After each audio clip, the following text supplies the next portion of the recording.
On a warm, late summer afternoon, we welcome you into the rolling hills of Virginia. About an hour and a half south of Richmond sits Hampden-Sydney College, created in 1776. 120 years of football here for the Tigers, and their next one kicks off with a visit from the Delaware Valley University Aggies. Good afternoon and welcome back to Aggies Athletics, everyone. The Aggies getting started on the fall sports front last week. First football game of the season this week finds Delaware Valley with a new season, a new head coach, and a new opponent. New head coach for Delaware Valley over the offseason, Duke Greco, the winningest coach in Delaware Valley football history, decided to move up and take a shot at the Division II world. Duke becomes the head coach of the Westchester University Rams, taking over the position vacated by Bill Zwan, who was the one-time head coach at Widener. And Duke going with him, the defensive coordinator for Delaware Valley, Nick Brady, and a couple of other folks. So Duke has moved on. I understand the Aggies scored on their first, the Rams scored on their first drive of the season as Westchester has kicked off their season as well. And we'll mark on our calendar that matchup between Westchester and Kutztown, which will now be the matchup between the Aggies' last two head coaches. Del Val, former head coach Jim Clements, the coach at Kutztown. But with Duke moving on, the man who takes his place, a very familiar name to Aggies fans. If you've been following this broadcast for a number of years, you'll remember him as a quarterback. More recently, you'll remember him as the special teams coordinator, Michael Isgro. Who takes over 10th season for Mike here on the Delaware Valley staff, but is first as the Aggies head coach. So Isgro takes over at head coach. The Aggies bring in a new defensive coordinator. What is Rogers' last name? Or Mike Neal, I'm sorry. Mike Neal, who has been around a couple of places. Mike was the former head coach at Whittier College out in Southern California, a program that disbanded about 3-4 years ago, came back towards the east. He spent some time at Albright several years ago, and now will lead the Delaware Valley defense, which has been the calling card for the Aggies for a number of years. Still a bunch of mainstays on the Aggies programs, folks we've gotten used to see. This is our 20th or 21st season of broadcasting. Guys we've seen over the years. Greg Fedick is still there. Bill Manlove is still there. Roger is still there as the secondary coach. So still a bunch of holdovers for the Aggies on the coaching staff. And again, Mike Isgro is certainly no stranger to Delaware Valley football. And the Aggies will have a kind of a new look on the field as well. They do bring back their starting quarterback, Louis Barrios. Jack Fallon, who was the starting running back after Jay White got hurt last year, he returns. Nasir Morgan, who was the top receiver 2 seasons ago, is back for Delaware Valley. And the Aggies have a handful of players on their offensive line. But on the defensive side of things, they do return one All-American in Jacquez Mabin. But if you look into the secondary of Delaware Valley, the back 8, so to speak, a lot of new names, guys who played either on special teams or people who played in a 2-deep scenario. Darius Nichols, who is the team's second captain for Del Val, a middle linebacker. And a couple of brothers joining Delaware Valley, Dante Vernieri and his brother Andrew, both from Montclair State, I understand. So Aggies picking up a couple of transfers from the Red Hawks, who traditionally have a very good defense. And what we've heard is that the defense will be very fast again this year, which has been the Aggies' calling card. They've been go back to Mike Nobile, the Defensive Player of the Year a couple of years ago, or actually you can go back much longer than that, to Michael Jaskowski and Anthony Silver and a bunch of guys over the years. The Aggies defense has always been primarily built on the speed of the defensive line, giving quarterbacks very little time to throw the ball and racking up a bunch of sacks. Aggies have finished in the top 10 in the country in overall defense the last couple of years, and they'll have a tough test today as Carter Cito really starts his college football career in earnest. Carter was the quarterback for the Hampden-Sydney Tigers last year. He had 105 rushing yards per game on the ground and 152 passing yards per game through the air, 5 touchdowns total, and then he got hurt. He only played 2 games for the Tigers last year, won a very narrow loss to Wabash, and who ended up challenging for their conference title, and then a win, I believe, over Brevard. But Carter was hurt, and the whole team kind of changed over for Hampden-Sydney. They went from a team that put the ball in Cito's hands and let him make a play virtually every play, to a quarterback who finished the year with negative 10 yards rushing, so a guy who was primarily a pocket passer. Still a pretty decent season for Hampden-Sydney. They finished 6-4 under Marty Favrette, the longtime head coach for the Tigers, who announced his retirement and did step away. So just like Delaware Valley has their winningest coach step away in Duke Greco, Marty Favret steps away here in Hampden-Sydney, and he's replaced by Vince Luvera. Vince Luvera, defensive coordinator at Washington and Jefferson College. If you're looking to make the connection back to Delaware Valley, Luvera was on the staff of Mike Sirianni, the longtime head coach for the Washington and Jefferson Presidents, and of course, Mike's son, Nick Sirianni, is the head coach of the Eagles. So there's your 6 degrees of separation between Delaware Valley and Lou Vera, and actually you don't have to do that many. Vera was also a assistant coach at Misericordia for a number of years, and the Cougars are in the Aggies Conference, the Middle Atlantic Conference. So Aggies have one non-conference game on their schedule every year, with the MAC now at 10 teams, as the Aggies will use it this year to come down south to Hampden-Sydney. Overnight trip for Delaware Valley, which is rare. It's probably been a long time. I don't know that Delaware Valley has ever played in this particular part of the country. From Doylestown, closer to a 6-hour drive, as the Aggies make their way down 95, and then you go through or around Baltimore, Washington, Richmond, and about an hour and a half south of that sits Farmville, Virginia, and Hampden-Sydney College. Aggies have played teams from this conference before and have had success, although these are different teams and different players and different coaches, so make of it what you will. But the last time Delaware Valley played a team from the Old Dominion Athletic Conference, it was Hampden-Sydney's arch rival, Randolph-Macon College, in the second round of the NCAA playoffs a couple of years ago. Aggies won that game in dramatic fashion. They won on the road at Bridgewater College. Was it Bridgewater in the playoffs? Yeah, Bridgewater College in the playoffs. That was another ODAC opponent. And the Aggies these are all playoff games. They also beat Shenandoah years and years ago. Shenandoah was actually a member of the USA South at that point, but now they're in the ODAC too. So ODAC, as the name would suggest, Old Dominion Athletic Conference. Most of the teams in Virginia, not a lot of crossover for Delaware Valley. Closest team to them in terms of geography would either be Shenandoah, which is in Winchester, or Catholic University, which is now actually in the Landmark. But the ODAC was in the ODAC for other sports, and they're in Washington, D.C. So this should be fun. Tigers will make the return trip next year. The Aggies already have their schedule filled out, and Delaware Valley will start in conference play next week. Aggies will play Alvernia, and then we'll play Stevenson on the road.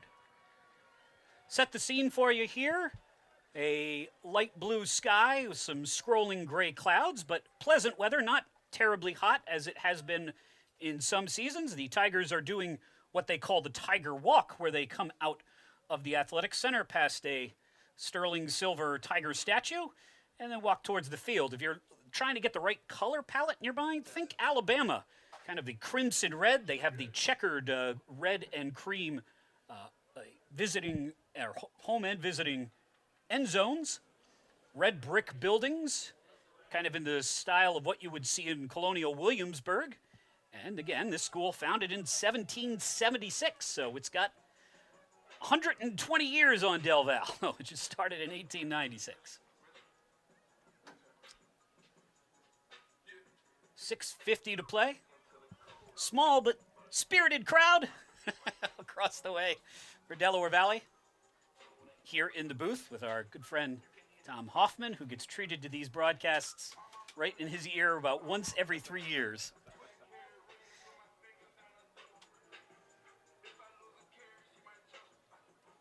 Aggies with plenty going on back home. Men's and women's cross-country open in Doylestown. Volleyball, soccer, and field hockey, I believe, are all in action today. Aggies will get their first home game of the year next week against Alvernia. The schedule basically flips itself, so home games this year for what ended up being the bottom half of the conference last year. The Aggies played the other 4 conference title contenders all at home last year. Stevenson, Lebanon Valley. The Aggies will go on the road there. Widener came to Del Val. Aggies will go on the road there. Their home games will be FDU Florham, Alvernia, Albright, and Eastern.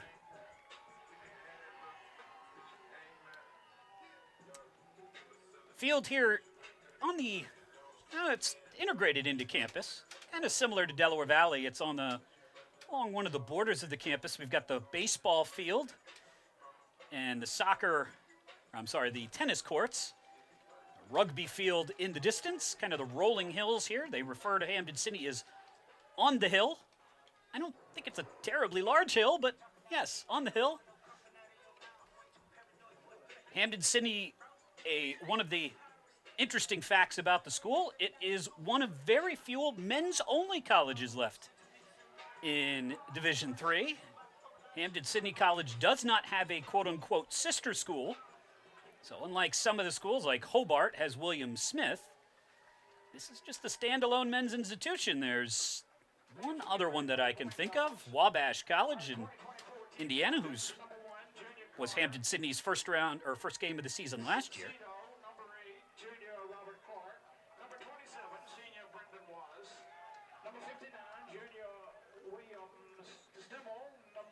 Five captains coming out for Hampden-Sydney for the kickoff. This is Lewis Everett Stadium. Fulton Fields at Lewis Everett Stadium. Lewis Everett was a two-time first-team All-American for the Tigers back in the 60s. His wife, a trustee here at the college. They have a really nice, at least looking at it from the outside. The inside of the press box is fine, but looking at it from the outside, kind of a beautiful, tall brick grandstand. And then a very posh-looking President's Club below us, which we were quickly ushered through to our broadcast position.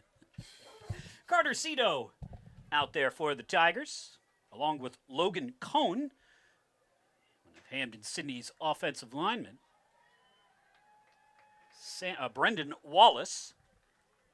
And 59, that would be William Stimmel. So a couple of linemen and a quarterback. There's lots of brothers in this game. Carter's brother is also on the team. The Aggies have the Mahana brothers. They have the Vernieri brothers. And the Arcaroli brothers. We've almost got enough brothers to just let them play a full team. Aggies in their away whites. Three players coming out for Delaware Valley. Darius Nichols, the defensive captain. Louis Barrios, the Aggies quarterback. And trying to make out that third guy. Okay. Number 5. That's close. Who is it? Close. Oh, okay. Aggies in the home whites. Not my favorite palette. They've got the racing stripes across the numbers, which make them tough to read. Yeah, it does. It looks like the old Montreal Canadiens jerseys, just a different color scheme. But yes, it's that same racing stripe across the middle, which makes every number look like another one. Tigers come out onto the field. Good crowd on hand. Nice tailgating as you head up the hill towards Lewis Everett Stadium. Tigers. Now, Delaware Valley, I think, won the toss and deferred. Nope. Other way around. Hampden-Sydney won the toss and deferred. So the Aggies will get the ball first. Nope. They flipped it. Delaware Valley won the toss. They will get the ball first, but they will go the other direction. That's what it will be. So the Aggies will go right to left. And the Tigers, obviously, the opposite. Del Val and Hampden-Sydney to kick off the 2024 Division III football season. Handful of games already in the books. Season really kicked off on Thursday night. 4 different Middle Atlantic Conference teams played. 5 teams, 2 won, 3 lost. FDU Florham and Albright winning their games. Stevenson, Lebanon Valley, and Alvernia losing their games. Aggies picked first in the preseason. You've been following Delaware Valley football for any length. You already know about the 53-game winning streak for Del Val. They'll put that on the road or on the line next week when they're home against Alvernia. Obviously a very limited sample size, but the Aggies looking for their first victory in a non-conference game since they beat Randolph-Macon, oddly enough, a couple years ago. Aggies only played 2 non-conference games last year. lost in the playoffs to Union in the first round, and beat by a team that ended up being the defending the national champions, Cortland. And the game before that, go back another season, they lost to Mount Union, who's perennially a national title contender. So not exactly a meaningful sample size, but it has been a while since the Aggies have won a non-conference game. Try and change that right here. Delaware Valley set to kick the ball away. Kick returners for the Tigers, Joseph Gonzalez and Fane Barton, both of them running backs. Aggies getting ready to kick it. Pacing it off, and away we go. 2024 season underway. Tigers with the ball, 20, 25, and up to about the 28-yard line. Decent return for Hampden-Sydney. That was Fane Barton, who gets to, let's see where they mark it, just shy of the 30, I think.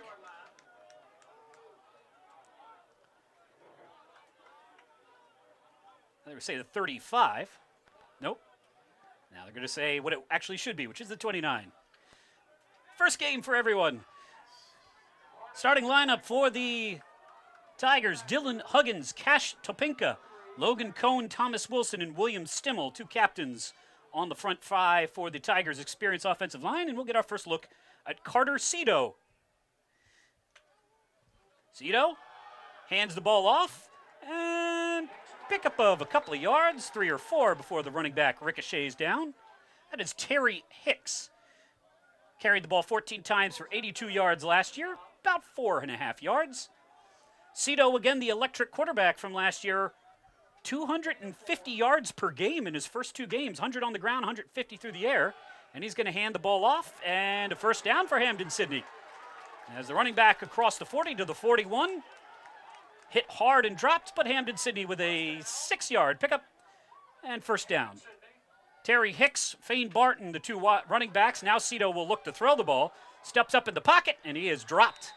Minimal gain as the Aggies sniff that one out. Darius Nichols comes up to make the tackle, just short of the, well, they'll give him the 45, and they'll call it a 3-yard gain. It's 2nd and 7. 4 wide receivers for the Tigers. Austin Fernandez, Ethan Dowdy, Manning Lasso among them. And this time a run to the left side goes for pretty much nothing. Terry Hicks tripped up in the backfield. Dropped by, that's Brandon Perot who got him. No, that's Sebastian Monlouis, excuse me. Last guy on the starting offensive lineup for the Tigers is Sutton Lasso, his brother Manning Lasso. So we do have yet another brother pair in the game. Carter Cito looking at the sideline. Vince Lavera, the head coach for the Tigers. Tigers are very good on third down last year, 45%. Cito drops back, pass is thrown, and knocked down. The Aggies should pick it up. That could be a live ball. Nobody blew it dead. The Aggies say they have it. There was no whistle, and I thought the pass, well, there's also a flag on the other side of the field. Well, now they rule it's incomplete. Let's see what the flag is. Cito's pass was knocked down. Nope. Now, big penalty for the Aggies, who are one of the most penalized teams in the country historically, and pick up a penalty there on what would have been a punting situation for the Tigers. Instead, it's 4th and 1 from the Delaware Valley 49. Tigers 45% on third down last year. This will be short field.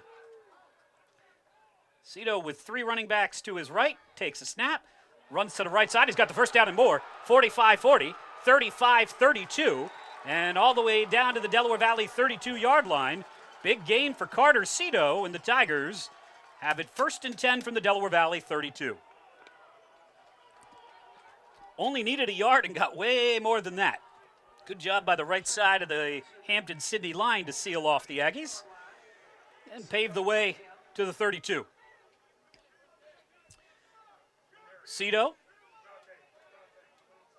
Tigers a man short. Now they'll wave him back onto the field. Split that guy out to the left side. That is Ethan Dowdy. Cito out of the shotgun. 1st and 10. First drive of the season for Hampden-Sydney. Cito takes a snap.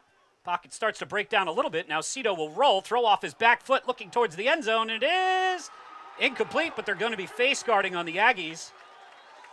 The defensive back did not get turned around until he was in the jersey of the wide receiver, and so that will be a first down for Hampden-Sydney.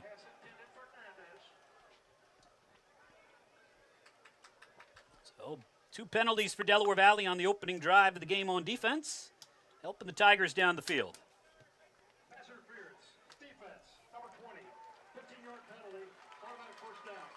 So that will move the ball inside the red zone to the Delaware Valley 18, call it. Aggies had a stop on 3rd and 6, but a penalty made it 4th and 1, and the Tigers converted. That time a longer penalty, although it was 1st and 10, so earlier in the series, and the Tigers are in the red zone for the first time today with quite a bit of help. Cito, 2 wide receivers to his left, 2 to his right, running back to the right, fakes the handoff, runs the ball, and goes backwards for 2.5 yards down at the 20 as the Aggies sniff that one out. It's blurry in here, right? That's what I told Johnny. He said Tackled by Andrew Vernierne. It'll be 2nd and 13 for the Tigers, as Vernierne was all over that one. Tigers will pack it in close. 3 wide receiver set. Handoff, running back. This is Hicks. Gets about 5 yards to the 15. It'll be 3rd and about 3rd and call it 8 for the Tigers. 3rd and 8, 3rd and 7. Ethan Dowdy back in the game for Hampden-Sydney. 11:20 to play, 11:30 to play in the opening drive of the season. Tigers inside the Aggies red zone. We are scoreless for the moment. Cito with Hicks to his right. Now Hicks shifts to the left. Cito takes a snap, pumps, fires into the buses. Wow, he overshot his by a good 10 yards on a 5-yard pattern, so that one must have just slipped out of his hands. And the Tigers will bring the field goal unit onto the field.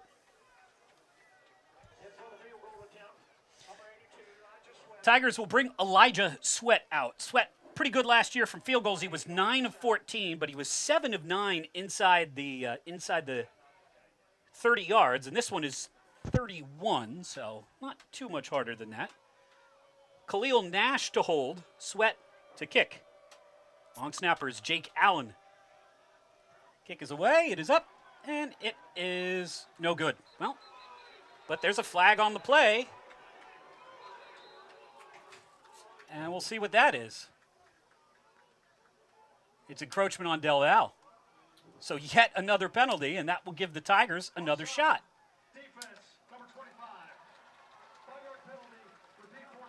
So the Aggies give up a drive-ending penalty, give up a penalty that gets the Tigers inside the 15, and as if that wasn't good enough, now after Hampden-Sydney, am I missing something? Why do the Aggies have the ball? How is that? Why would you not? Why would they not get the? Why would they not get the ball? they still have it. Oh, they still have it. They're going for it. I'm sorry. Okay, going for it on 4th and 3. Cito snap, runs to the right side, breaks 1 tackle, breaks a 2nd, breaks a 3rd, and he's in for the. Well, no signal yet for the touchdown. Yes, there it is. So the Aggies. 2 stops on that drive and 2 penalties to restart it. And Carter Cito breaks about 5 different tackles to get to the end zone for the touchdown.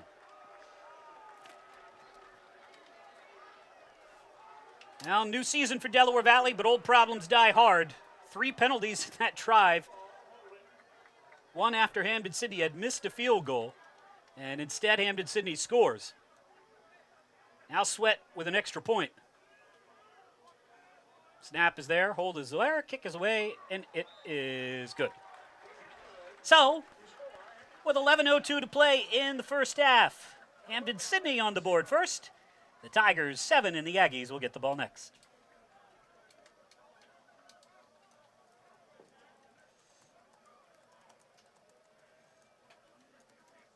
Actually didn't do too badly with the penalties in the scrimmage. More like TCNJ was taking the stupid shit that day.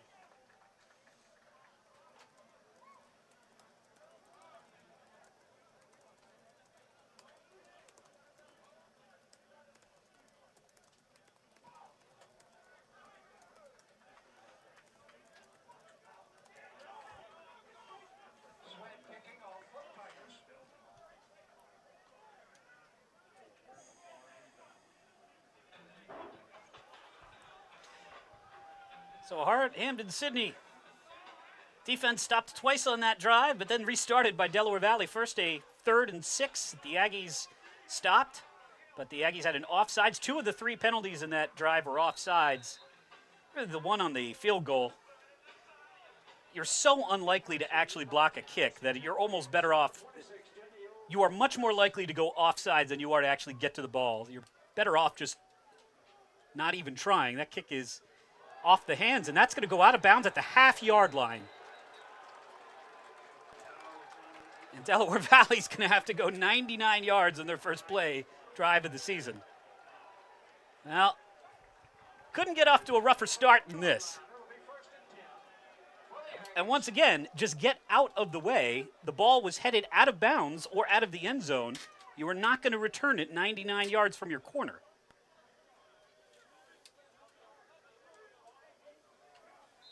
So the Aggies will start at their own 1. Trailing 7-0. 11 minutes to play in the first quarter. First look at the Delaware Valley offense. Tyrese Downing, Logan Gribben, A.J. Snowden, Jake DeBlasio, and Xavier Morey. The starting 5 across the front as Louis Barrios stands deep in his own end zone to take the first snap of the season.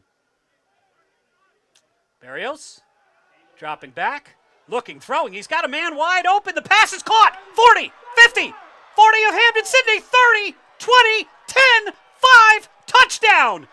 Flag on the play. Flag on the play. But the officials apparently do not believe it's on Hampden-Sydney because they're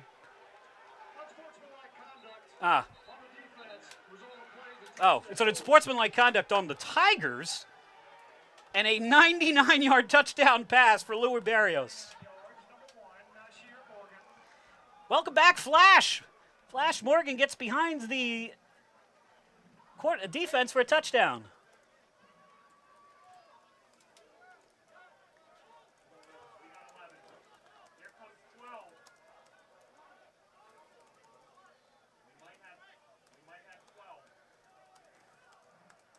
During that play, we had a sideline warning on Delaware Valley.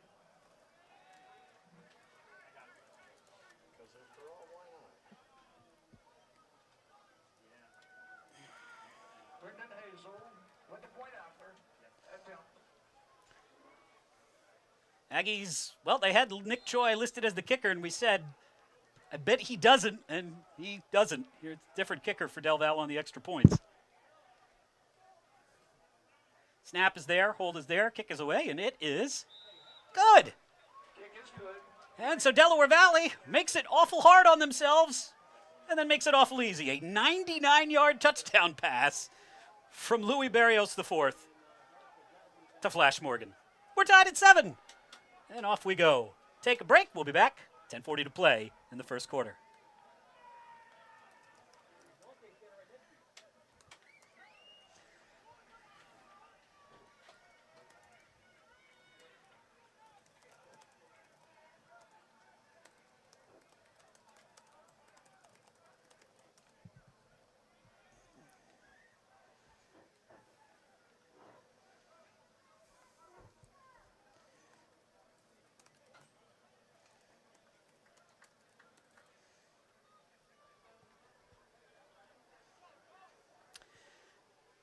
Well, last year, Delaware Valley's offense, very run-heavy. Aggies averaged 117 yards per game through the air, but they had 6 completions combined in the last 2 games of the season, a win over Widener and the loss to Union. I'd have to look at the yards, but probably not more than 65 yards total.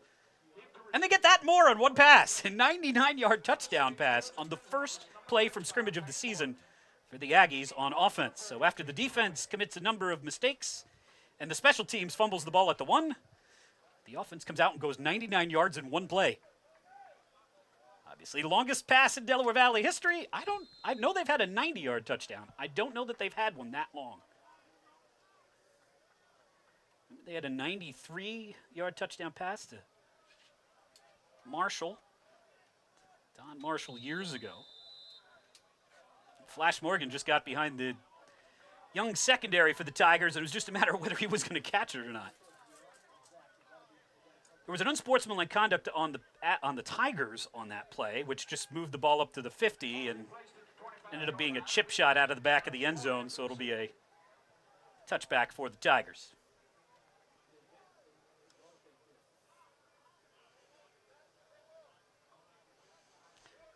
Let's get you the Aggies starting defense. Sean Balcom, Sebastian Monlouis, and Jacques Mabin, the All-American, make up a very good front three for Del Val. The Vernieri brothers, Dante and Andrew from Montclair State.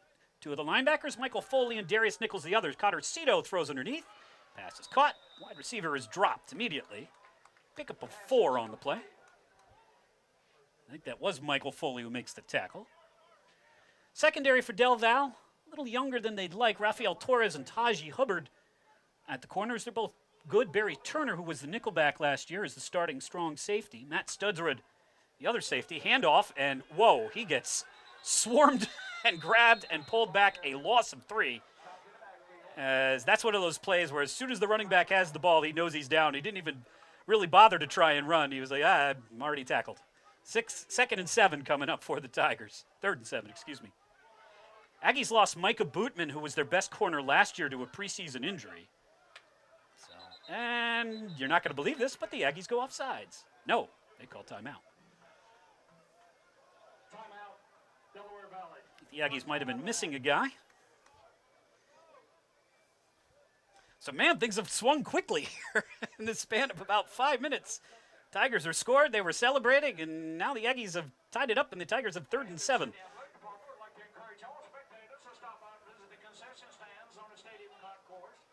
Next week, 1 o'clock for our kickoff with Alvernia. The Golden Wolves. Let me hear your best wolf howl there, Tom. There you go. Very good.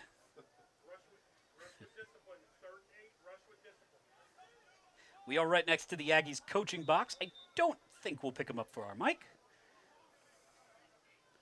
But if you hear foul language, it's probably Tom. No, it's probably the coaches. 3rd and 7. Austin Fernandez splits to the far right side. Fernandez, 43 catches for 5 scores last year. A little under 600 yards.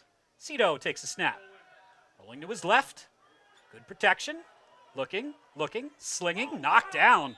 Nicely played by Delaware Valley. As nearly picking it off, but knocking it away is Barry Turner.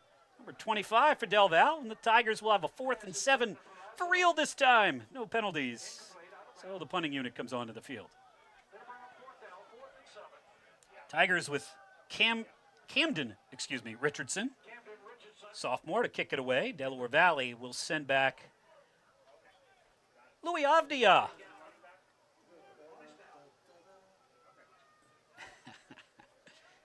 Avdia with all kinds of exciting plays last year and back-to-back weeks. Nail-biter victories over Lebanon Valley and Stevenson. Richardson gets it away cleanly. Avdia says, get out of the way. And the ball will wobble its way down to about the 28. So, after a rocky start for Del Val, Aggies have righted the ship. 7 to 7, and they'll have the ball at their own 29 to start their second drive of the season. Well, we didn't even get a chance to tell you who the rest of the Aggies offense were because they only took one play. Trey Smith is the Aggies tight end, primarily a blocker. The fullback is Caden Yanish.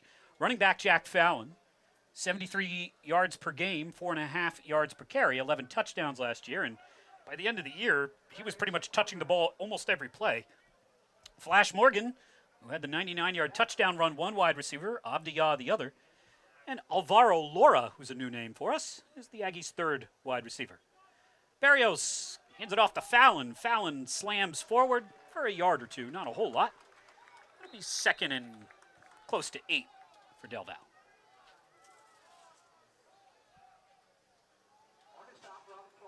Robert Clark gets credit for the stop for the Tigers. Clark, a junior. And Sydney changing a couple of their offensive linemen. 9:11 to play. Second quarter. Or first quarter, excuse me. Second down. Tied at 7. 4 wide receivers set. Dylan Chaminow into the game. Handoff fake to Jack Fallon, and Louis Barrios had forced to take an awkward angle out of bounds. Nice job by the Hampden-Sydney safety to come up. I thought Barrios was going to get more yards, but he really cut off the angle for Barrios, and Barrios ends up scampering out of bounds with about 2. It'll be 2nd and 6. Third down conversion rate for Delaware Valley last year, actually, yeah, not that good, 33%. Tigers defense against, 39%. 3 wide receivers to the near side for Delaware Valley, including Kamari Hicks. Barrios takes a snap, pass thrown, and dropped. Abdiya looked like he was going to be maybe a yard short of the first down anyway. Barrios got hit as he threw the ball, and the Tigers and Aggies exchange 3 and outs.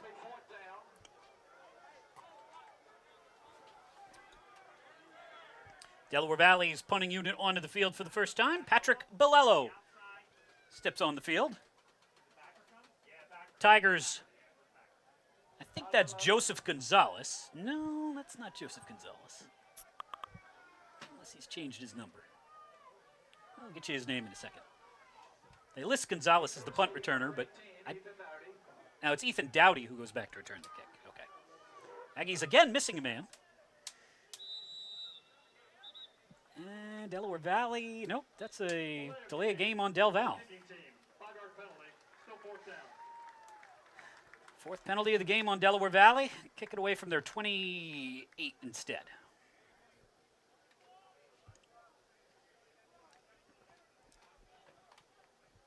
Five steps forward for the Tigers' Ethan Dowdy. Midway through the first quarter, a eventful first quarter. Aggies and Tigers have both scored once.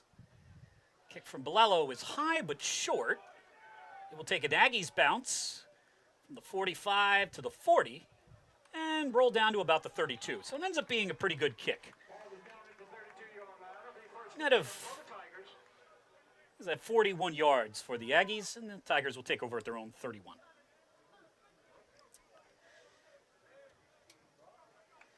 Hampden-Sydney College breaks the huddle. Talking with our friend Keith McMillan, who wrote the Around the Nation column for a number of years.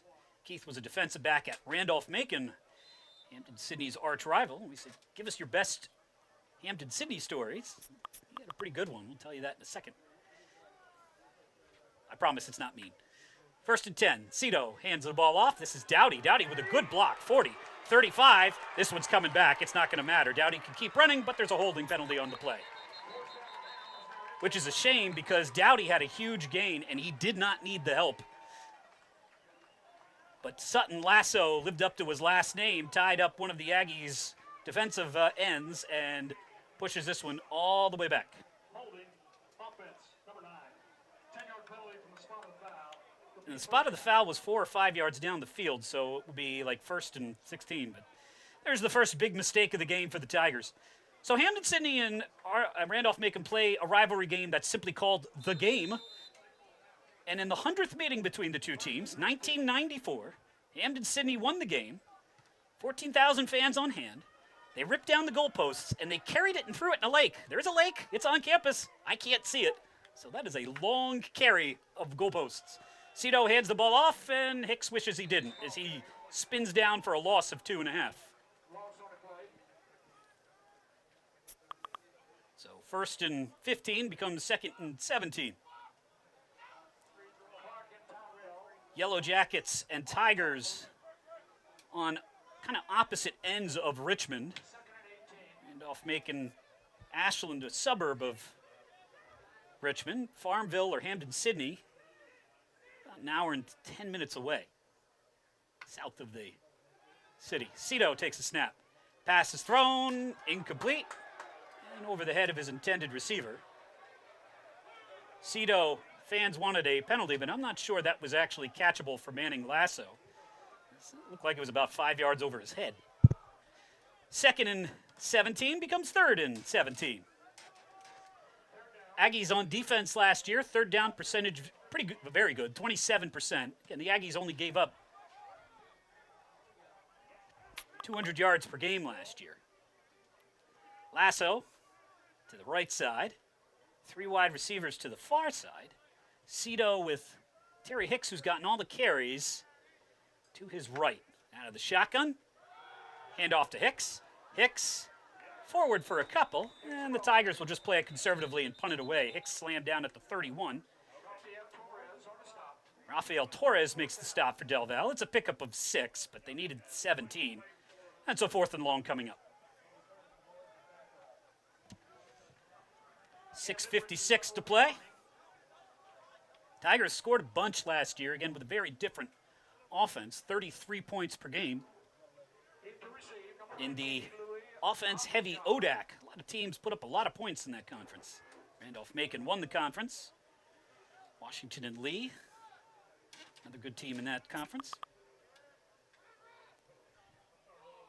Richardson to punt, second punt of the game. Avdia back to return. Low kick. Bounces. Avdia will let it roll. And it does. All the way down to the 19. Not pretty, but effective for Camden Richardson, and the Aggies will take over just inside their own 20. Let's get you the Hampden-Sydney defense, who's been only on the field for 4 plays. One of a 99-yard touchdown and one of them a 3 and out. Front 3 for Coach Lavara. Jordan Williams, Andrew Arthur Humphrey, and Wyatt Croson. All new players for the Tigers. They do not have a lot of returning starters. Brendan Wallace is one of them. He's a linebacker, Robert Clark, and Max Pickren, who's a preseason All-American. So both teams have one preseason All-American. Both of them defensive players, Mabin and Pickren. Handoff here. Fallon bounces to the right side, rolls off of one guy into another, and is steamrolled down. There is not much there. Big hit for the Tigers. Number 8 coming up to make the hit. That's Robert Clark. Secondary for the Tigers, James Townsend, Seamus Duvall, Joseph Pierre, and Parks Cromwell. Pierre, the player who had the most action last year. He had 11 tackles. Aggies trying to get to something going with the young defensive line for the Tigers, but the linebackers who are really good for Hampden-Sydney have cleaned things up. 2nd and 9. Barrios fakes the handoff. He will run to the 25, to the 30, and down at the 32. And Louis Barrios, and what is one of his most effective plays, where he fakes the handoff and then what the coaches say goes out the back door, runs for about 11 in the Delaware Valley first down. Not amazing numbers for Barrios last year. He 95 of 213, 8 touchdowns and 11 interceptions. 50 yards per game on the ground, but the Aggies really struggled to throw the ball by the end of the year, and as a quarterback, limits what you can do. 1st and 10 for Del Val. Second first down of the day. Hand off to Fallon. Fallon with a hole this time. 35, 40. Cuts back against the grain and down to the 40, well, just beyond the 45 of Hampden-Sydney. It's a 13-yard pickup for Jack Fallon and a Delaware Valley first down. Nice job by the left side of the line there for Delaware Valley. Tyrese Downing, playing in place of the injured Dave Cassis, who got hurt in the preseason, will also miss the season. So the Aggies lost 2 all-conference players in the preseason, Micah Bootman at corner and Dave Cassis along the line. Still a fairly experienced line for Del Val. 1st and 10. Caden Yanish in motion. And handoff to Elijah Williams in for his first carry of the game of the season. And Williams, Army crawls his way to the 450, but he's going to be down at the 49. Williams with limited action last year, limited in that he had, looking at his numbers, I think he had something like 14 carries or something all year. Jay White started the season as the conference kind of player of the year favorite on the offensive side. Got hurt 5 games into the season, and the Aggies turned to Jack Fallon, who was very effective, and we have an injury on Delaware Valley. It's one of the linemen, I believe. Or is that Yanish? That's the tight end. Okay, thank you. 2nd and 6. It is balmy here. It's not, we've had some games, remember a season opener with Rowan where felt like it was like 105. And easy for me to say, I'm just sitting at a press box talking. I'm not moving around. Looking down at the sideline, and there's somebody there with one of those signs that you hold up to signal the plays, and he's trying to fan himself with it.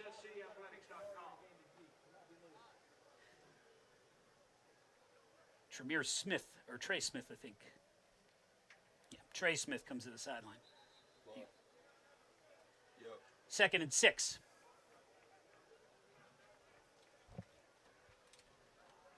.356 to play in the opening quarter. Hampden-Sydney with a touchdown, aided by the Delaware Valley defense with penalties, and then Delaware Valley with a touchdown, aided by Hampden-Sydney's defensive back falling down. Jack Fallon You're on the other side? across midfield to the 49. It is. It's 3rd and 5 for Del Val. Tigers will make some substitutions. TK disconnected and then it goes back over. Wyatt Croson checks out of the game for the Tigers. Hampden-Sydney being implored to their feet by their public address announcer. Barrios, 4 wide receivers, takes the snap. He will throw. Pass is thrown. Catch is made, I think. Nope, dropped. Unable to hang on to it. Pass was a little high, and unable to come up with the grab was Del Val's wide receiver. And the Aggies will punt it away, I would think, with 4th and 5 from the Hampden-Sydney 49. Content to play the field position game, I would think. Aggies, one of the premier defenses in the country. Again, this is almost a new everything for Del Val. They do bring a couple of players back, but Nick Brady, who built those nationally ranked defenses, moved on. He's now at Westchester with Duke Greco. But so far, the Aggies defense looks pretty much like it always does. Very, very fast to the ball. Sometimes too fast. The Aggies are going to take the delay of game. This one is a penalty, but it's on purpose. They're trying to give themselves more room to kick the ball. We'll see if the Tigers decline it. Yeah, I mean, this is a common game. The Aggies try and get 5 yards, and the Tigers say, no thanks. Just kick it from there.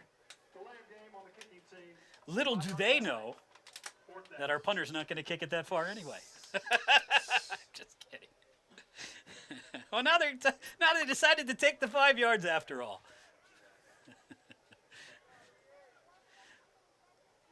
Fourth and 10 from the 46. Patrick DeBello on to kick it away. Or Patrick Bellello, excuse me. Combined a couple of names there. Snap. Kick. Oh, that's a nice kick. Fair catch at the 18. So nice job by Bellello, who does the little rugby-style kick. That was Arcaroli. Oh, was that not? I should have known it when he started to run. It's Arcaroli who kicks it away, our jack of all trades, including that one. A nice kick for Arcaroli. Tigers take over at their own 18. 3 minutes to play in the first quarter. I think we have some live stats for you. We'll look at those.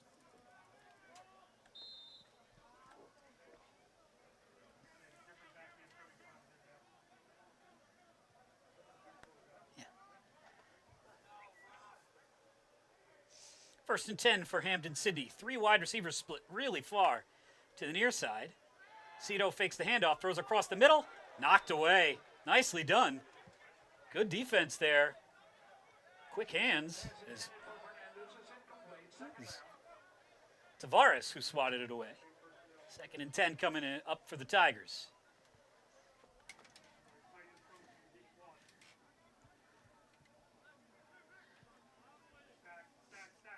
Tigers with 58 yards of offense. Aggies with 135. 99 of them on one play. Cito hands the ball off on a counter, and the running back goes nowhere. Loss of one for Fane Barton, I believe. Yeah, who got swallowed up by Del Val's defensive line. Darius Nichols, the linebacker, makes the tackle. Hampden-Sydney snaps it very quickly. Aggies weren't even set. Pass is thrown, caught, and Dowdy. Oh, he downs himself short of the first down. And now here comes a flag. Really late. Now, did he have the first down? We'll see. Dowdy made the catch and then slipped and lost his footing, and with nobody around him, looked like he downed himself. I think the Tigers Well, we'll see what the flag is. That looked messy from the beginning as the Tigers did a quick snap. Illegal substitution on the defense. That penalty declined. The result of the play is the first down. Yeah, so it was a legal substitution, and Dowdy did down himself, but he downed himself at the first down marker. So Tigers 1st and 10 from their own 29. Handoff.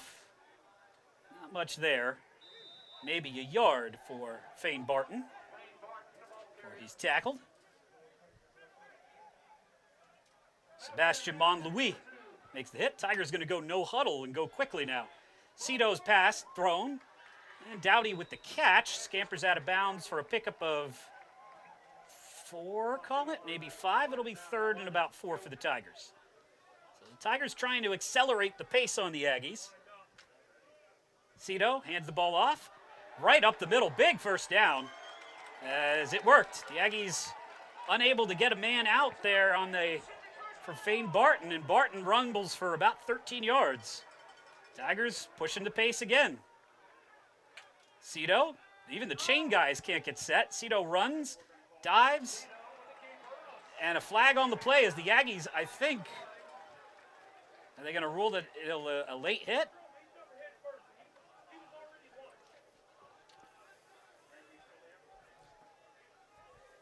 Pace has picked up, accelerated a lot.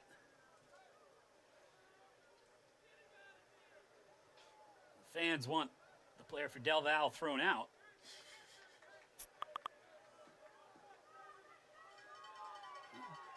Be a 15-yard penalty if it sticks, I guess.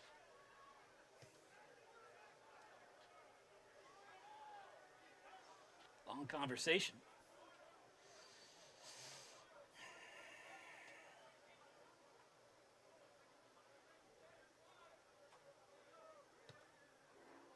Officials to clarify. Targeting defense, number 17. 15-yard penalty. Number 17 is disqualified. What? Wow, so it's a targeting penalty. So not only is a penalty called, but being thrown out of the game for Delaware Valley is 17. That's Dante Vernieri. Okay, so that's as bad a penalty as you can get.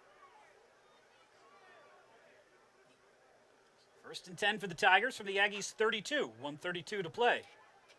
Tigers, after struggling the last 2 drives, have picked up the pace and moved quickly down the field. Cito takes a snap. Hands the ball. Nope, Cito fakes the handoff.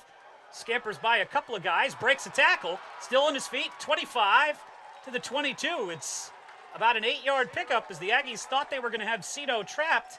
And he ran for 9 yards. He's a very good athlete. And the Tigers will quickly get under center. 2nd and 1. Cito takes a snap, looks one way, starts to run the other. This time he's hemmed in and he goes backwards for 5 yards. So 3rd and 6 coming up. Jeremiah Clark tracks him down for a loss of 5. No, loss of 3. It's 3rd and 5. 3rd and 4. 41 seconds to play. And counting in the first quarter. Aggies and Tigers tied at 7. Cito on 3rd and middle distance. The Tigers may just let, I'm looking for the play clock. No, they can't let it run out. There's 12 seconds in the play clock and 22 on the game clock. Unless the play clock is wrong. Because the Tigers do not seem to show, they're just going to call timeout. Okay. Timeout, Hampden-Sydney. First timeout of the half. No real wind to speak of, a very light breeze at the back of the Tigers, but would not be a factor here, I don't think, in terms of field position.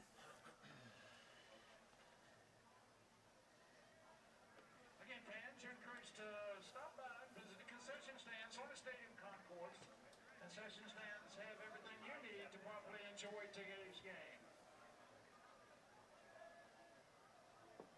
Also, visit online game day at HSC Athletics for live score stats from the first half. Tigers and Aggies tied at 7. Hampden-Sydney at the Delaware Valley 25.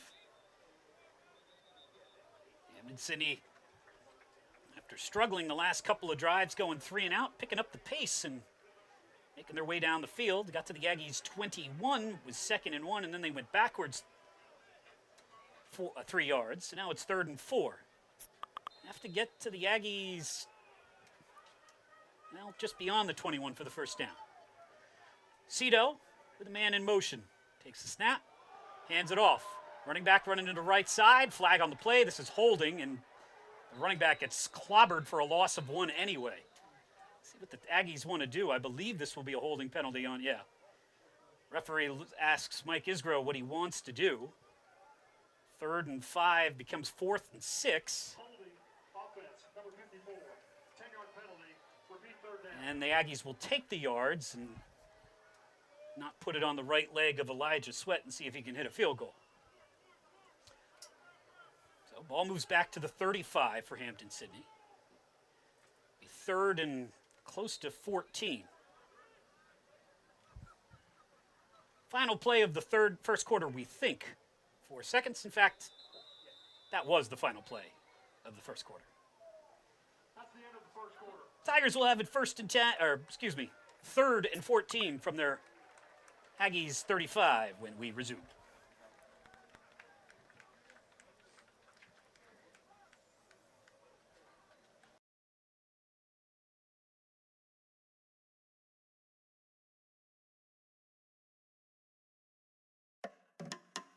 One day, I'll teach chemistry to kids. I'm going to be an architect. My dream is to be a chef. This is a world of possibilities. A world in which people who put their minds to something can really make a difference. My goal is to help the environment. Someday I'll find a cure for cancer. At the U.S. Department of Education's Office of Federal Student Aid, we believe that aspiring minds can achieve anything. So we dedicate ourselves to making sure everyone has an opportunity to go to college. Each year, we provide more than $150 billion in grants, loans, and work-study funds, making higher education possible for anyone at any stage of life.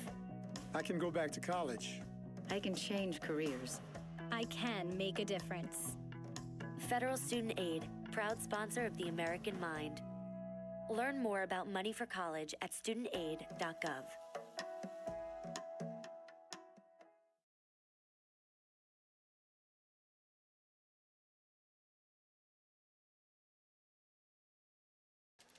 Aggies on defense. Tigers with a 3rd and 14 from the Delaware Valley 35. Both teams scored on their first possession of the game in very different ways. The Tigers had the drive restarted twice by Delaware Valley penalties before Carter Cito ran it in from 7 yards out. And the Aggies took one play to go 99 yards on their first drive of the game. No scoring beyond that. Cito drops back under pressure.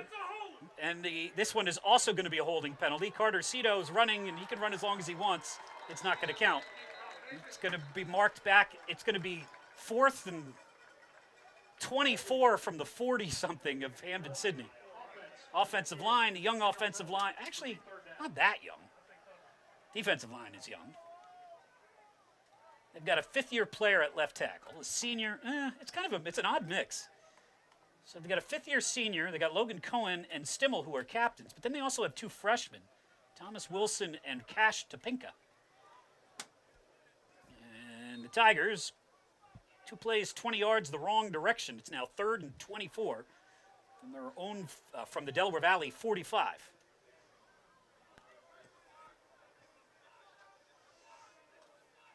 Cito gonna hand the ball off, and the Tigers said, well, let's just put this one in our pocket and try again next drive.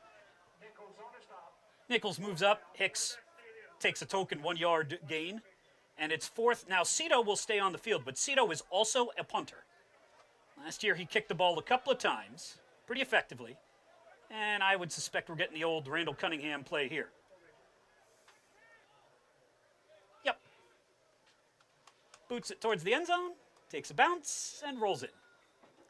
So good job by the Aggies defense. A little help from the Hampden-Sydney offensive line. And the Aggies will take over at their own 25, still tied at 7 apiece.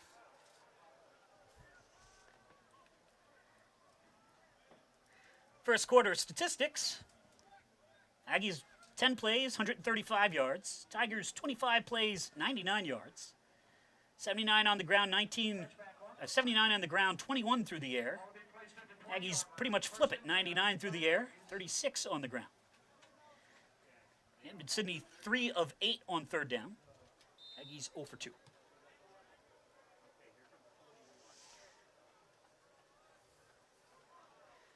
Louis Barrios back out at quarterback. Jack Fallon in behind him. Handoff, straight up the middle. And Fallon with a good first down pickup, about 5 yards for Jack. To the 25-yard line. Hampden-Sydney's big man in the middle, Andrew Arthur Humphrey, makes the tackle.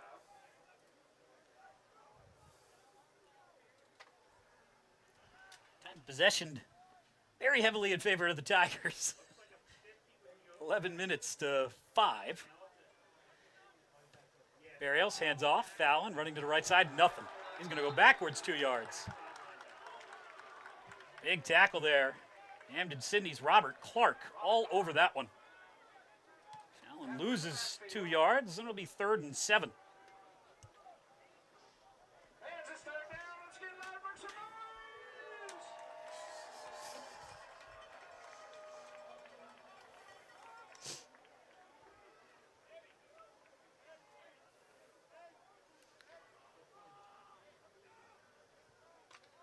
Aggies break the huddle.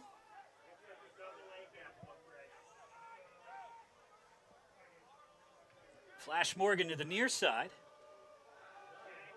Pass thrown. Yo! Boy, Barrios had Morgan wide open, but he also had 2 guys completely untouched blitzing him, and he ends up throwing it over Morgan's head to save his, to preserve his own health. Morgan was wide open, but the Aggies had not 1, but 2 guys coming free. And so Barrios fortunate to get that out of his hands. I think this is Bolello back on the field to punt it away. I don't think this is Arcaroli. Good 3-and-out stop from the Tigers defense. Bolello kicks it. This is a nice kick. High, spiraling kick, fielded at the 32 by Ethan Dowdy. So the teams flip the field. Tigers get it 1st and 10 from their own 32. To the 32-yard line. 1st and 10 for Hampden-Sydney.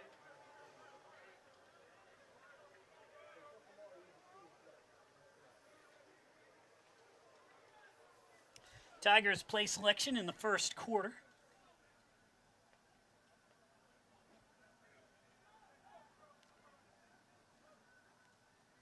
Let's see.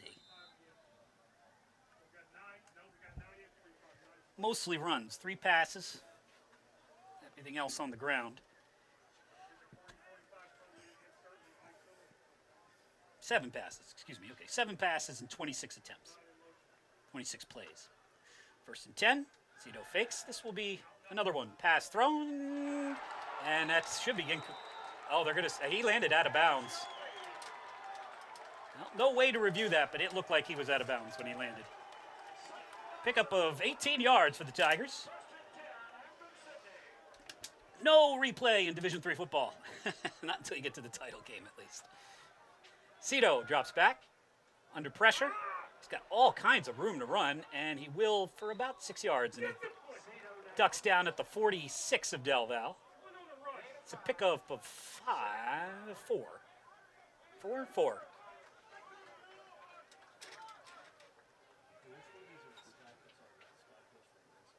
Cito with Hicks to his left. Tigers back in Aggies territory for the 4th time. Handoff. Hicks. Ooh. Gets to the offensive line and gets popped and rolls backwards 2 yards. They're going to give him forward progress to the line of scrimmage. No gain. 3rd and 6. Guy who made the initial hit at the bottom of the pile there for Del Val. You got Sean Balcom.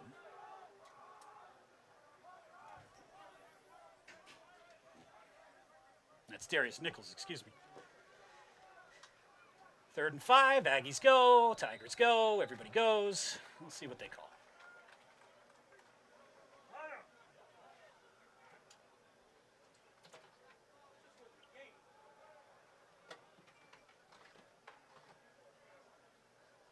I think it's on Del Val.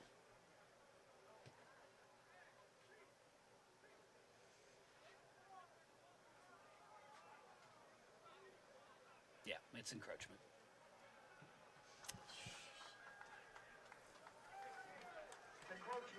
So once again, the Aggies with a penalty, and instead of 3rd and 5, it's fourth down for the Tigers. Third time that's happened today. Second time it's happened on that distance. 11-13 to play for the Tigers. 7 penalties on the Aggies now for 55 yards. Cito takes a snap, throwing towards the wrong direction. He overshoots Ethan Dowdy by about 20 yards. Dowdy says, I was running an in and you threw an out. And that ball goes over everybody's head. It's 2nd and 10.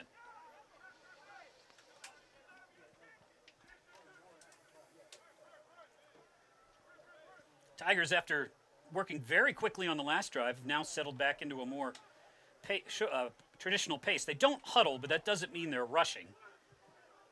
They just come to the line and get the call there. 2nd and 10, Aggies with a 3-man front. Cito hands the ball off.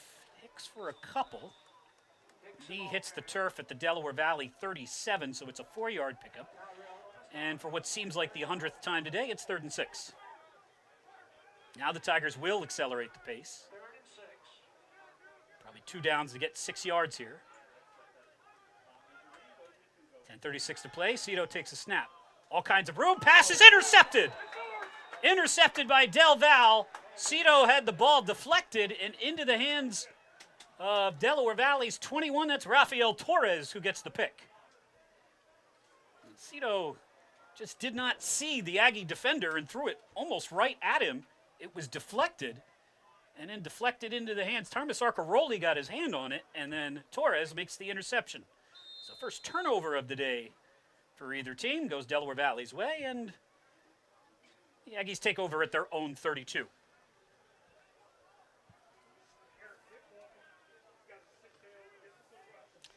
Aggies offense with 99 plays on the first drive has not put much together since then, just a couple of first downs.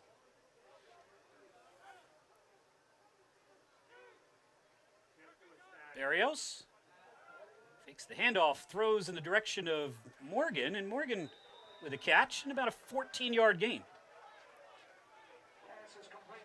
So Morgan, not that there was a lot of drama since he got 99 yards on one play, but Morgan over the 100-yard mark. First receiver for Delaware Valley to do that in quite a while. I don't know that they had one last year.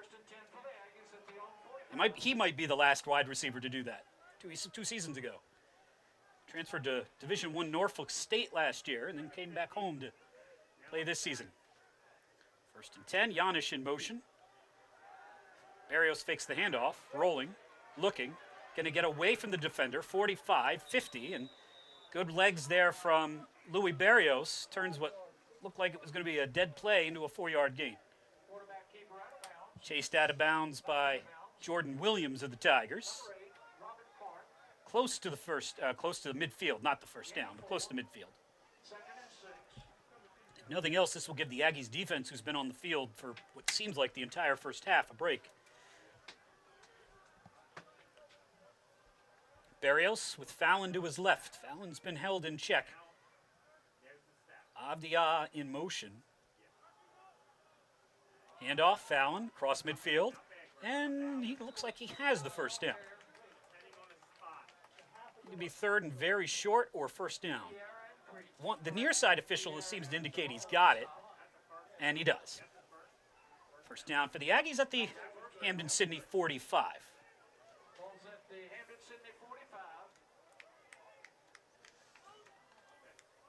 9:20 and counting. Sky's darkening here. Rain clouds looming overhead. 1st and 10 for Barrios. Tigers a 4-man front. Barrios fakes, looking, throwing, and pass is caught. Touchdown. It's Flash Morgan again. Morgan gets away from 2 defenders for the Tigers, and Flash strikes for a second time. Delaware Valley with a 45-yard touchdown. Welcome back, Flash. That's right. We need the Queen theme song. And the Aggies go in front, 13-7.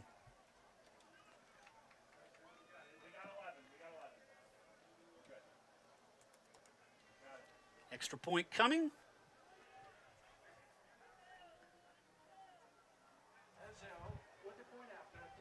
Aggies will try and make it a full 7-point lead. And they do. So with 8:59 to play in the first half, Delaware Valley with their first lead of the season. It's the Aggies 14 and the Tigers 7.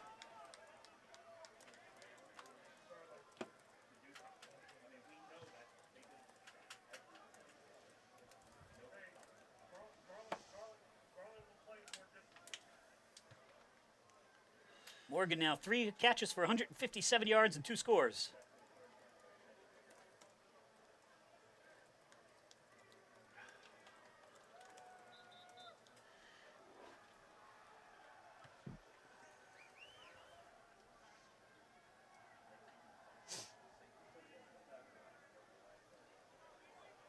So the Aggies defense try and get a stop. Delaware Valley would start with the ball in the second half. The wind is picked up a little bit as well as a gray blanket of rain clouds scrolls across the sky here. It's about half the field is in the shade of the clouds, and about half is not really bright enough to be in the sun, but at least not under the rain clouds. Kicking off, number 30, Nick Choi. Nick Choi. So the Aggies have used 4 different kickers.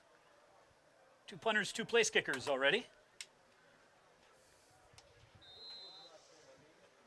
Tigers will send, let's see if they actually do send the 2 guys who are listed back. Yeah, Fane Barton is definitely one of them, and I think Joe Gonzalez is the other. Gonzalez has not seen a lot of action other than on the kick returns. Choi, low line drive. It will wobble out of bounds and an illegal procedure. So the Tigers will start at their own 35. Illegal kick out of bounds on the kicking team. The ball is placed at the 35-yard line. First and 10. Tigers have a man limping around down there. I don't know if he was supposed to play or not. Yeah, it's Mason Cunningham who's their wide receiver. They're the wide receiver who had the most catches coming into the game. He's got a brace on his knee. He's on the cover of the program, so What do you got? I assumed he's a... What do you got? I got you and hot mic. First and 10.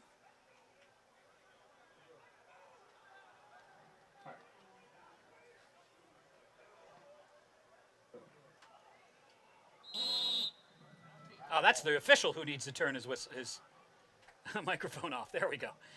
First and 10. Cito with Dowdy in motion. Handoff goes to Dowdy. Dowdy cuts inside one defender, but cannot get past him. Nice tackle on the play. Andrew Vernieri makes this tackle for no gain. Vernieri, we were told the Vernieri brothers who transferred in from Montclair State are very fast. We didn't get to see much of Dante because he got thrown out. Handoff, Hicks, about a yard. And a late flag comes in, and we'll see if that's on Del Val or Hampden-Sydney. I have my suspicions that it is on Del Val, which would once again be a penalty on a 3rd and 6. After the play, personal foul, defense, number 10, unnecessary roughness, 15-yard penalty, automatic first down. And so the Aggies content to just keep starting drives over for the Tigers. Now that was going to be 3rd and 6, so no guarantee that they were going to get a stop, but once again, a 15-yard penalty. And that is the 4th time today already in the first half they've given the Tigers a penalty, or first down on a penalty. Ball at the Aggies 46. Cito pump fakes, buys time, pass is thrown, and got to turn off your mic there, buddy. That extra loud voice that you hear, that's the official Pass is incomplete. Yeah, someone's got to tell them to turn it off. Everybody can hear it. 2nd and 10. Cito stands 7 yards back. His mic is still on. We're going to hear him again. Cito takes the snap, fakes to the right side, looks to the left side, and he is clocked. Loss of 2 on the play. I got you right here. Tyrell and Nichols on the stop. Nichols makes the tackle for Del Val. All right, now 3. 3rd and 11. Well, if you ever wondered what the mic refs sound like in a game, they sound like this. Cito under pressure. Evades a man, pump fakes, and he is, well, that's got to be intentional grounding. That is not towards anyone. There is, well, the officials are going to, there is not anybody within 35 yards of the ball. And, yeah, the officials are going to. I'm glad he had the mic on there. They're going to clean up the. Yeah, Cito threw the ball underhanded from his own 39 at no one. And spot of the foul, loss it down, 4th down. So the penalty giveth and the penalty taketh away. Good pressure there from the Aggies defense on Cito, who's elusive. Would have been the first sack of the season. Instead, it actually ends up being just as effective. It's 4th and exceptionally long, something like 30 yards. 4th and 25 officially. Richardson back out to punt again. Aggies will get the ball with 7:40 or so to play. Low snap. Richardson gets it away. Abdia catches at his own 30. Skates back to the 35, running sideline to sideline. Out of bounds at the 38. So the Aggies will take over, make it the 36 there. Chance to try and build on the first lead of the season now. 1st and 10 for Delaware Valley. Ball is at their own 36. After the Tigers got 58 yards on the first drive, the Aggies have held them to about 80 yards total since. Tigers make a substitution. Wyatt Croson back out at linebacker.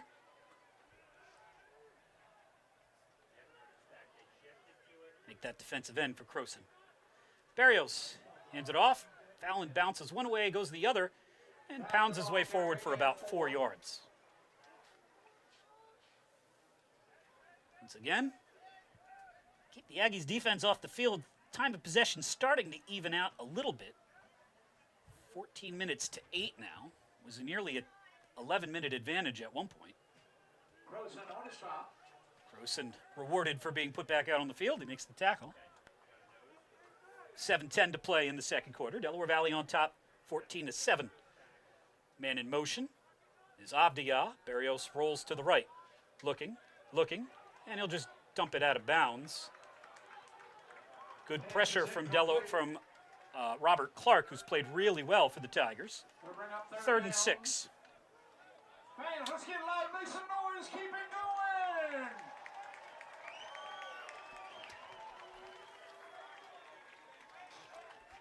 Aggies so far today on 3rd down, 0 for 3.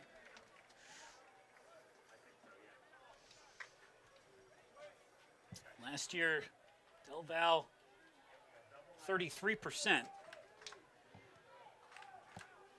Barrios on 3rd and 6. Morgan starts in motion. Barrios throws underneath. Catch made by Morgan again. Flag on the play. This one's not going to count. Morgan has the first down, but I don't think it's going to matter. There is a flag. I think there's a holding penalty on Del Val.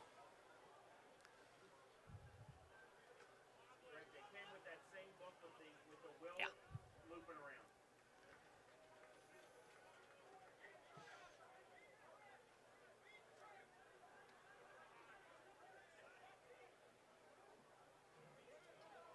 So I'll make it 3rd and 16. Offense, number 60, 10-yard penalty. Repeat 3rd down. A.J. Snowden. Still 3rd down. Let's make some noise and get loud. Keep it going through the play. Let's stop them. See if the Aggies want to get conservative here and just put their defense back out on the field, or if they try and get all 16. 3rd and very long. Barrios will throw. Pass thrown. Catch made. They don't get all 16. They get about 14, so it's 2 yards short. But a nice catch, and at least that puts the Aggies in better position to punt the ball away. And I can't imagine they're going to go for it here on 4th and 3. Well, they're keeping the offense on the field. 4th and 3 from their own 43. This might be one where you just try and draw them off sides and then you punt it. Aggies only up 7, 6:05 to play. They're on their own side of the field. Play clock. No, they're just going to call timeout. I don't think the Aggies were ever really going to run a play there, and they'll punt it, I would think. Well, we'll see. The Aggies, in fact, they took the delay of game. On the kicking team. 5-yard penalty. Yeah. Repeat 4th down. So the Aggies, for the 3rd time today, intentionally taken a delay of game penalty. 10th penalty of the game on Del Val. 20 minutes in. At least three of them are on purpose. Dowdy deep to receive.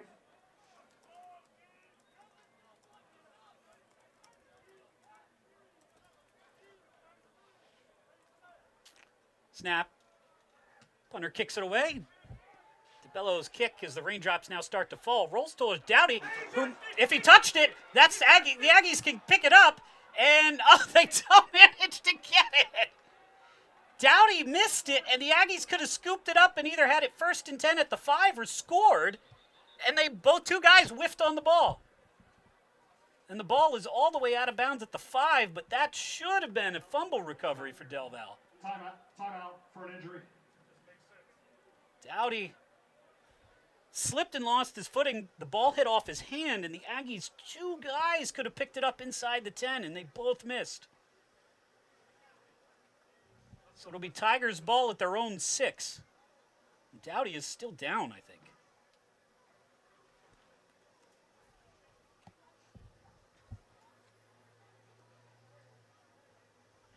So Tigers already playing without Mason Cunningham.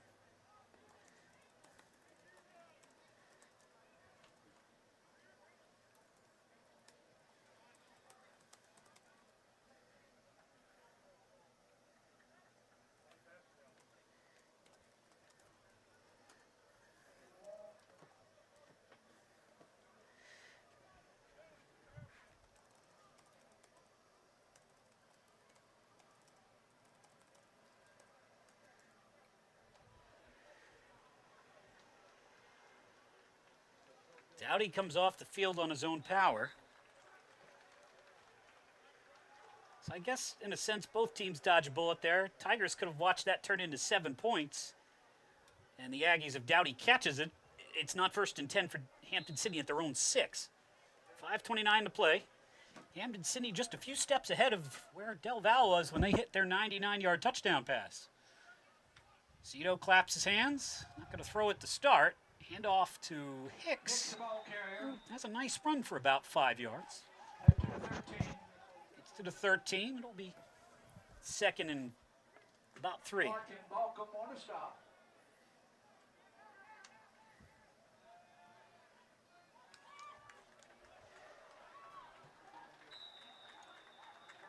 Pass ahead, 1st down. Lasso makes the catch. And lurches forward to the 25, so the Tigers quickly get out of the shadow of their own goalpost. The chains aren't even set. Cito takes a snap. He will look to throw, and he will not. He is tackled a pickup of 1 or 2 on the quarterback keeper. Jeremiah Clark makes this tackle for Del Val. 2nd and 8 for Hampden-Sydney. And Cito and the Tigers trying to push pace. 4:30 to play. Cito takes the snap. Looks underneath. Throw. Catch. Lasso. Stuck. And the whistle does finally come. He's down. Pickup for Sutton of about 3. It'll be 3rd and 2. Clark again on the stop. Center for Hampden-Sydney flings the towel out of the way. 3rd and 2. 3rd and 2 for the Tigers. On 3rd down today, you're 3 of 9. 3 of those are penalties, though, to give them the 1st down. Handoff. Nope. Fake. Ball thrown. Catch is made. Wide receiver dancing around, and I think he got there. We'll see. He's very close. Tackle made. Yep, they do have it. Just enough for the first down. Needed 2.5 and got it. 1st and 10 for the Tigers from their own 35. So Hampden-Sydney not finding any luck in the deep passing game. Now starting to throw it short. Cito with Hicks out there. 3:30 to play in the second quarter. Aggies with a 14-7 lead. Cito claps his hands. Hands it off. Richardson, or Hicks, excuse me. Gets forward to about the 38, they're going to say. 3-yard pickup. Again, Jeremiah Clark has been a busy guy with another tackle. 2nd and 7 for the Tigers. Inside 3 minutes to play in the second quarter. Tigers have 2 timeouts. Cito. Content to slow it down. Plenty of time on the play clock. 15 is... It's just draining clock. 2nd and 7 from their own 37. They're going to drain about half a minute. Man comes in motion. Handoff goes to Hicks, and now they'll probably accelerate as he gets into Delaware Valley territory. But it's not going to count. There's a holding penalty on the play. Yeah. Holding, offense, number 60. 10-yard penalty. Repeat 2nd down. It's Logan Cohen again. So 2nd and 7 becomes 2nd and 17. And Tigers, the Aggies, have lived up to their role or their reputation with all kinds of ill-advised penalties, including a guy thrown out the first quarter. But the Tigers have made some big mistakes too. There's another one that was going to change the whole complexion of the drive. They get a first down inside the 45 with a couple minutes. Instead, it's 2nd and 17, and the Tigers are showing absolutely no urgency. There's no need to show it right now because the clock stopped on the penalty, but That's moving. now it's moving. They were, well, I think they're... The 2-minute. Yeah. Oh, dude. That is the 2-minute timeout. 2-minute timeout. The Tigers with a 2nd and 17, down 14-7. Tigers have run 43 plays in the first half. Delaware Valley's run 20. 29 rushes, 14 passes. Cito 7 for 14 for 58 yards with an interception. Sacked once. The Aggies did get the sack on that intentional grounding.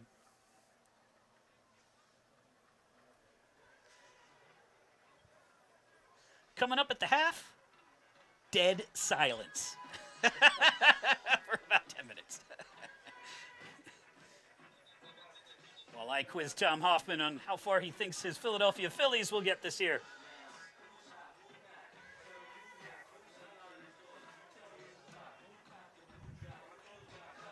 (14-7) Delaware Valley. 2 touchdowns for Flash Morgan for the Aggies. Have the Aggies in front.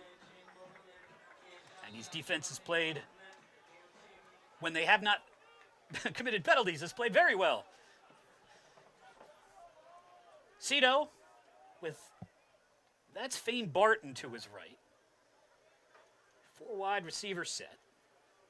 2nd and 17. Cito fakes to Barton.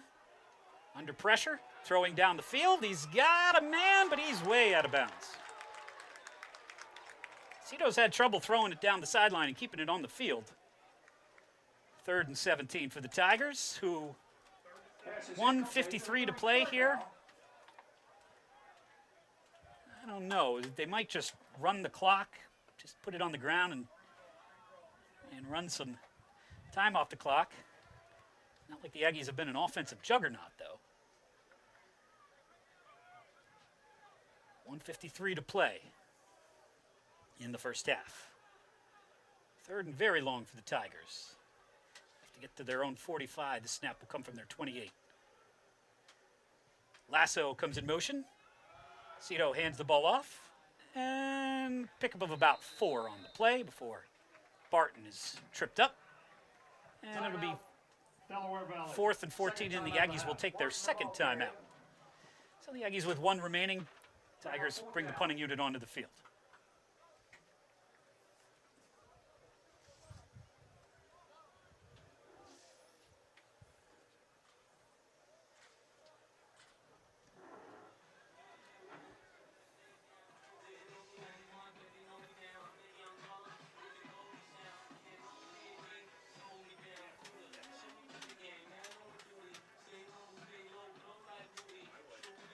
Text from Chris Elliott here, the Delaware Valley.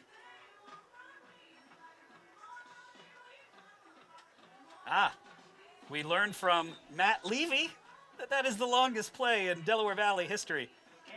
Previous long was 98 yards from Adam Knobloch, of course, to Don Marshall. So that is a new record. Our condolences. Yes, so Adam Knobloch erased from the record book. Little sadness in the Levy household tonight. 4th and 12. Pundits away from Richardson. Abdi points where the ball is. It takes a kind of a neutral bounce, and the Aggies are going to get the ball at their own 34. 1:34 to play. Delaware Valley, one timeout. They have two scores, and they have not needed long to do them. A 99-yard touchdown and a 45-yard touchdown. And other than that, pretty much not much of anything on offense for the Aggies. Feast or famine. If the Aggies could find a way to score here, they would get the ball. Well, even if they don't find a way to score, they'll get the ball to start the second half. But they could go 2 for 1. Sorry about that. Let's see what the Aggies want to do. Last offensive coordinator, it's been so long. Well, I guess the last offensive coordinators for Del Val were Duke Recco and G.A. Mangus. They were both very aggressive. And we'll see what Mike Isgro wants to do. He played under Mangus. Clemens, actually. Hand off to Fallon. Fallon on the draw to the 40. Stiff arms a man 42, and he gets out of bounds. So he did not get the first down, but he got 9 yards, and he got out of bounds. So good run from Fallon. Tigers exchange 9 yards for 16 seconds. I guess that's not a bad trade for them. Abdia checks out, as does Dylan Chaminow. Flash Morgan and Nick Arcaroli in the game. And the Tigers are going to take a timeout. Hampden-Sydney, second timeout of the half. Second timeout taken for the Tigers. Defensive coordinator David Clark Jr. Tigers have a handful of guys on this staff who've had experience against Del Val, kind of one-offs in playoff games or in the past. But again, these two teams combined have over 200 years of football experience and never played each other. Hampden-Sydney has played other MAC teams, reminded by Tom Hoffman that they played Widener for a home-and-home a couple years ago. And they frequently open the season kind of in the Pennsylvania region. I know they've played Franklin and Marshall in the past, Johns Hopkins. That's not in Pennsylvania, but it's fairly close. Challenge that the ODAC has is, other than themselves, the only other conference that's close to them is really based in Alabama and North Carolina. Now, we're not that far from North Carolina, but those can be long drives. 2nd and 1 for Del Val. Barrios with a man in motion. He will throw. Across the middle. Catch is made. 40. This is Yanish. 30. 35. 20. All the way down, close to the Tigers' 20. He'll hit the turf at the 21. That's Rob McConnell, my mistake. Pierre on the stop. First down. Pierre makes the tackle. McConnell, the backup tight end. The Aggies have not thrown to their tight end in what seems like years. Trey Smith only had McConnell had 1 or 2 receptions last year. 1st and 10, Aggies go. You know you went early when the quarterback doesn't even bother to do anything once he has the ball in his hands. False start, that'll make it 1st and 15. Whole left side of the line went early.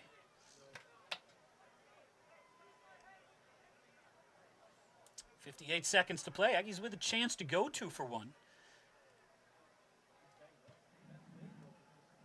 False start, offense. It's a 5-yard penalty.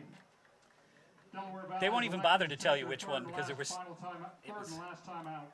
so many. To avoid the 10-second runoff. Yeah, the Aggies have to use that last timeout to prevent a 10-second runoff. Right. So the Aggies out of timeouts now, and that might be the bigger bite of that penalty.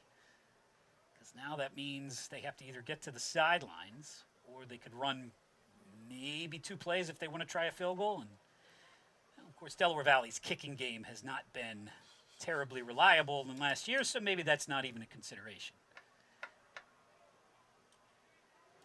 But the Aggies really like to tack on here and go into the locker room up 2 scores.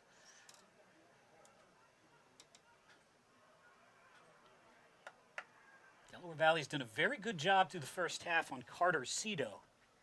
Cito's 7 for 15 for 58 yards, 1 interception. He does have a touchdown on the ground, but he's only averaging 4.4 yards per carry. And the rest of the Tigers have been held to about a combined 28 yards. 1st and 15. Barrios takes the snap. Has time. Throws. Whoops. Miscommunication, and wouldn't have mattered anyway because Barrios threw that one 10 yards off the field to play. Abdiya ran one way. Barrios threw it the other, but again, where he threw it, it would not have mattered. 2nd and 15, 53 seconds to play in the first half.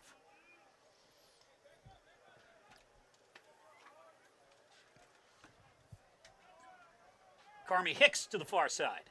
Flash Morgan, who's got 2 touchdowns already, to the near side. McConnell and I think Shamanow to the far side. Pass thrown underneath, catch is made. That's Abdiya. Abdiya to the 20 and nowhere to go. And he's tackled for a gain of about 2, well, no, about 7 because of the penalty.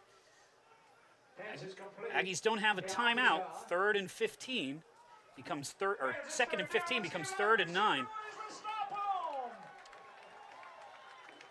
Inside the red zone for the first time today. Barrios throws underneath. Catch is made. And down at the 1. Now they don't have a timeout, but the catch is made. It's 1st and goal from the 1 or the 2. That was Carmi Hicks with the catch. Barrios will down it. And it'll be 2nd and goal from the 2 with 24 seconds to play. Aggies offense, 2-minute offense looking good here. And now, well, this will be interesting. The Aggies as a team, really for the last couple of years, when the opponent knows they're going to run, they have not been very successful. They have not done real well with the 1 yard or 2 yards out, just smash it into the end zone. And they're not going to take that chance here. They're going to looks like they're going to try and throw from the 2. 2nd and goal. If it doesn't work, they can stop the clock. Barrios, quick throw, catch made. Touchdown, I think, no signal. There it is, and it's Flash again. He looks like he is playing at another level. Is he just kind of, now he's just picked himself up a penalty. Well, coaching staff to the left of us saying it might be on them, but Morgan basically just stifles, he just uses his physical frame to overpower the cornerback and catch the ball in the end zone. That's simply a my guy is better than your guy type of play. There's not much to it beyond that. Morgan with his 3rd touchdown of the game. Is a touchdown. After the play, unsportsmanlike conduct of both teams. All right. For the offense, number 26. For the defense, it was not on Morgan, though. Those penalties offset. 26? Tavares? Would a defensive back have been on the field for that play? Hazel with the point after attempt. Maybe defense on them was 26. Oh, okay. That would make a little more sense. So offsetting penalties. And the Aggies will attempt the extra point. Hazel, 2 for 2, and both looked real good first time. Low snap. Kick is away. And he is 2 for 3. 20-7, though, the Aggies do tack on a score, and they will get the ball to start the second half. So, despite the missed extra point, Aggies. Correction. The unsportsmanlike foul on Delaware Valley was for number 66. Ah, okay, that makes more sense. So not Tavares. 66 would be one of the linemen. It's Logan Gribben.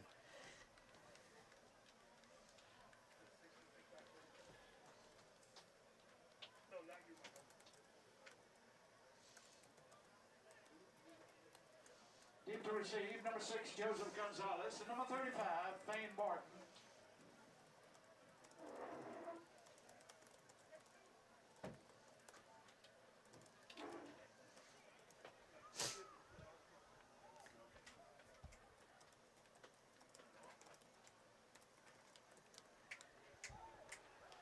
Aggies will kick it away. Heck of a first half for Flash Morgan. 99-yard touchdown catch. 45-yard touchdown catch.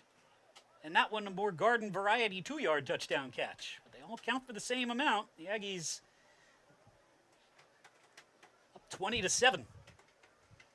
Hampden-Sydney got a score on their first drive, and the Aggies restarted the drive effectively twice with penalties. But Carter Cito ran the ball in. And the Aggies defense has stiffened since then. Nick Choi kicking off for the Aggies. Hampden-Sydney got to the Delaware Valley 22 on one possession and then had two holding penalties of their own nullify the drive. Got to the 35 and Cito threw a pick. You're staying up here, right? We're leaving our stuff. Yeah. Nick Choi to kick it away. Rain clouds pretty much covering the entire sky now in Virginia. Choi will belt it away. Catch made from the 10. 25. And into a swarm of white jerseys. Gonzalez on a return. Gonzalez to the 28. And 12 seconds to play in the quarter. Foreman on a I would stop. think Hampden-Sydney just going to take a knee. Ethan Dowdy, the guy to keep an eye out for, he got hurt on that last punt return attempt. They own 27 yards. Mason Cunningham, another wide receiver for the Tigers, was already in a knee brace, so he's clearly not going to play. Tigers a little short-handed at wide receiver. Well, so much for taking a knee. They're not taking a knee from this position. They're going to hand the ball off. Draw play. 35, 40, 41. Still on his feet. Oh, he almost got to the sideline. 2 seconds. Hampden-Sydney uses their last timeout with 2 seconds. Timeout. Hampden-Sydney. Their third and final timeout. Tigers will have it 1st and 10 from their own 46 with 2 seconds to play. Longest run of the game there for Hampden-Sydney as the Aggies were willing to concede that to let the clock run down. Nice run for Terry Hicks, nevertheless.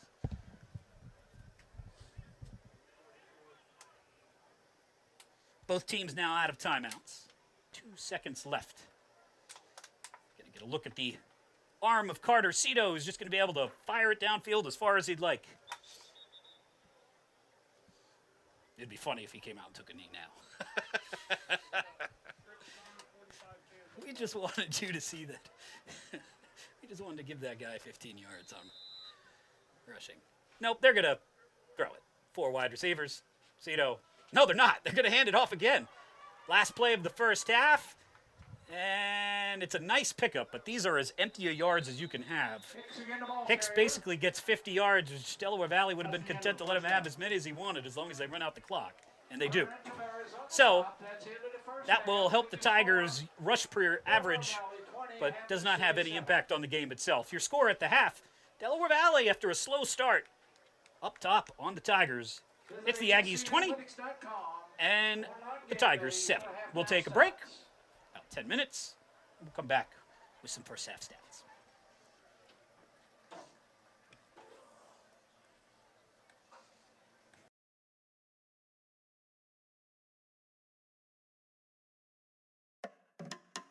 One day, I'll teach chemistry to kids. I'm going to be an architect. My dream is to be a chef. This is a world of possibilities. A world in which people who put their minds to something can really make a difference. My goal is to help the environment. Someday I'll find a cure for cancer. At the U.S. Department of Education's Office of Federal Student Aid, we believe that aspiring minds can achieve anything. So we dedicate ourselves to making sure everyone has an opportunity to go to college. Each year, we provide more than $150 billion in grants, loans, and work-study funds, making higher education possible for anyone at any stage of life. I can go back to college. I can change careers. I can make a difference. Federal Student Aid, proud sponsor of the American Mind. Learn more about money for college at studentaid.gov.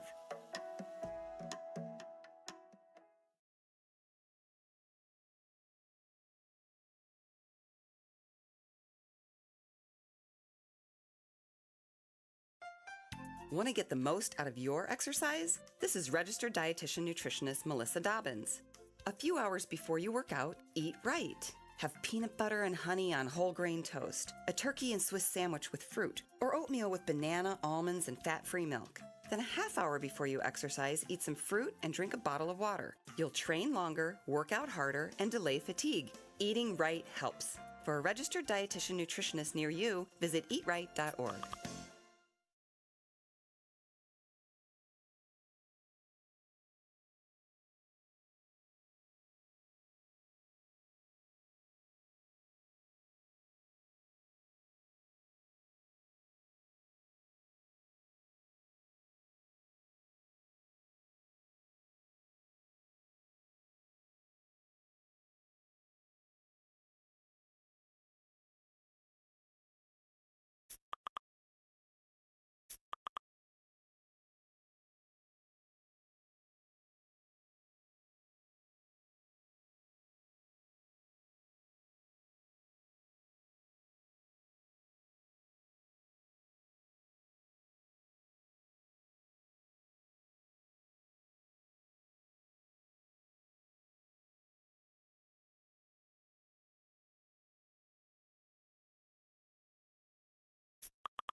Medicaid and CHIP offer free or low-cost health coverage for children and teens. Hospital and doctor visits, prescriptions, shots, and more are covered. That's peace of mind for parents if a child is sick or gets injured. And parents may now be eligible for Medicaid too, even if they've applied in the past. Enrollment is always open. Visit insurekidsnow.gov or call 1-877-KIDS-NOW. Paid for by the U.S. Department of Health and Human Services.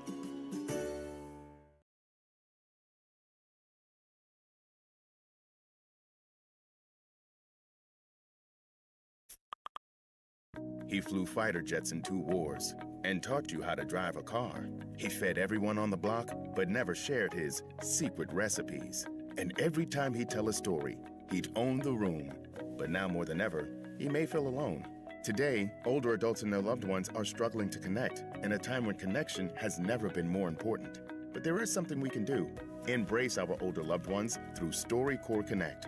With StoryCorps Connect, you can honor seniors remotely with an interview about their life. Every interview will be archived at the Library of Congress, becoming part of American history, so that years from now, future generations can listen in. All right, Grandpa, what's one piece of advice you have for me? Just 3 words, sweetheart. Live with courage. The man that had the best stories still has plenty of stories to tell. So connect virtually and share the conversation of a lifetime at StoryCorpsConnect.org/AARP. Connect, honor, share. StoryCorps Connect. One day, I'll teach chemistry to kids. I'm going to be an architect. My dream is to be a chef. This is a world of possibilities. A world in which people who put their minds to something can really make a difference. My goal is to help the environment. Someday I'll find a cure for cancer. At the U.S. Department of Education's Office of Federal Student Aid, we believe that aspiring minds can achieve anything. So we dedicate ourselves to making sure everyone has an opportunity to go to college. Each year, we provide more than $150 billion in grants, loans, and work-study funds, making higher education possible for anyone at any stage of life. I can go back to college. I can change careers. I can make a difference. Federal Student Aid, proud sponsor of the American Mind. Learn more about money for college at studentaid.gov.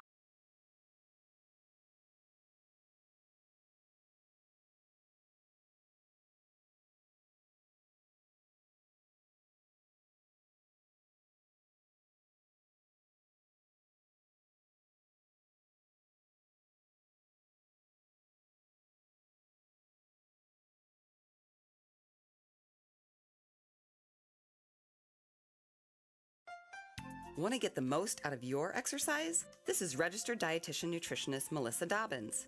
A few hours before you work out, eat right. Have peanut butter and honey on whole grain toast, a turkey and Swiss sandwich with fruit, or oatmeal with banana, almonds, and fat-free milk. Then a half hour before you exercise, eat some fruit and drink a bottle of water. You'll train longer, work out harder, and delay fatigue. Eating right helps. For a registered dietitian nutritionist near you, visit eatright.org.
Medicaid and CHIP offer free or low-cost health coverage for children and teens. Hospital and doctor visits, prescriptions, shots, and more are covered. That's peace of mind for parents if a child is sick or gets injured. And parents may now be eligible for Medicaid too, even if they've applied in the past. Enrollment is always open. Visit insurekidsnow.gov or call 1-877-KIDS-NOW. Paid for by the U.S. Department of Health and Human Services.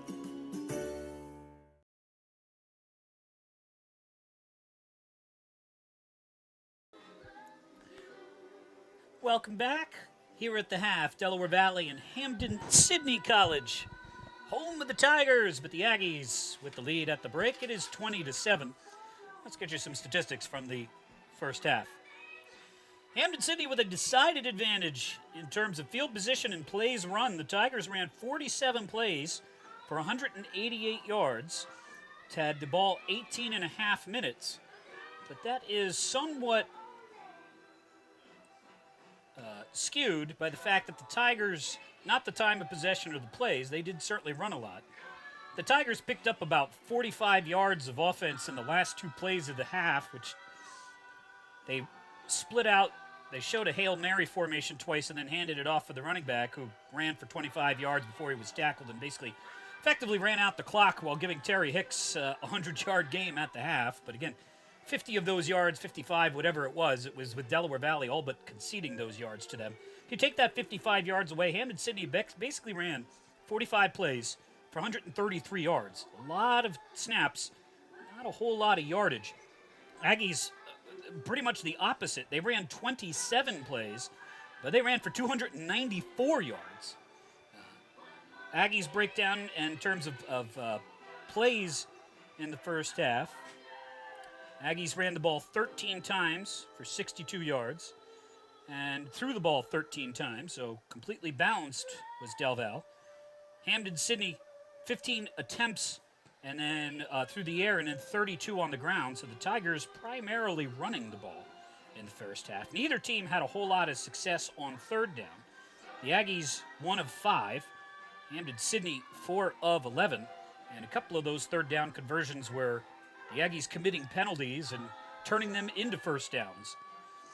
That was the story of the game when it started. The Tigers had the ball first, got a couple of first downs, had a third and 6 where the ball was either deflected or incomplete off the hands of Carter Cito, but the Aggies committed a offsides penalty, and the Tigers ended up picking up the first down.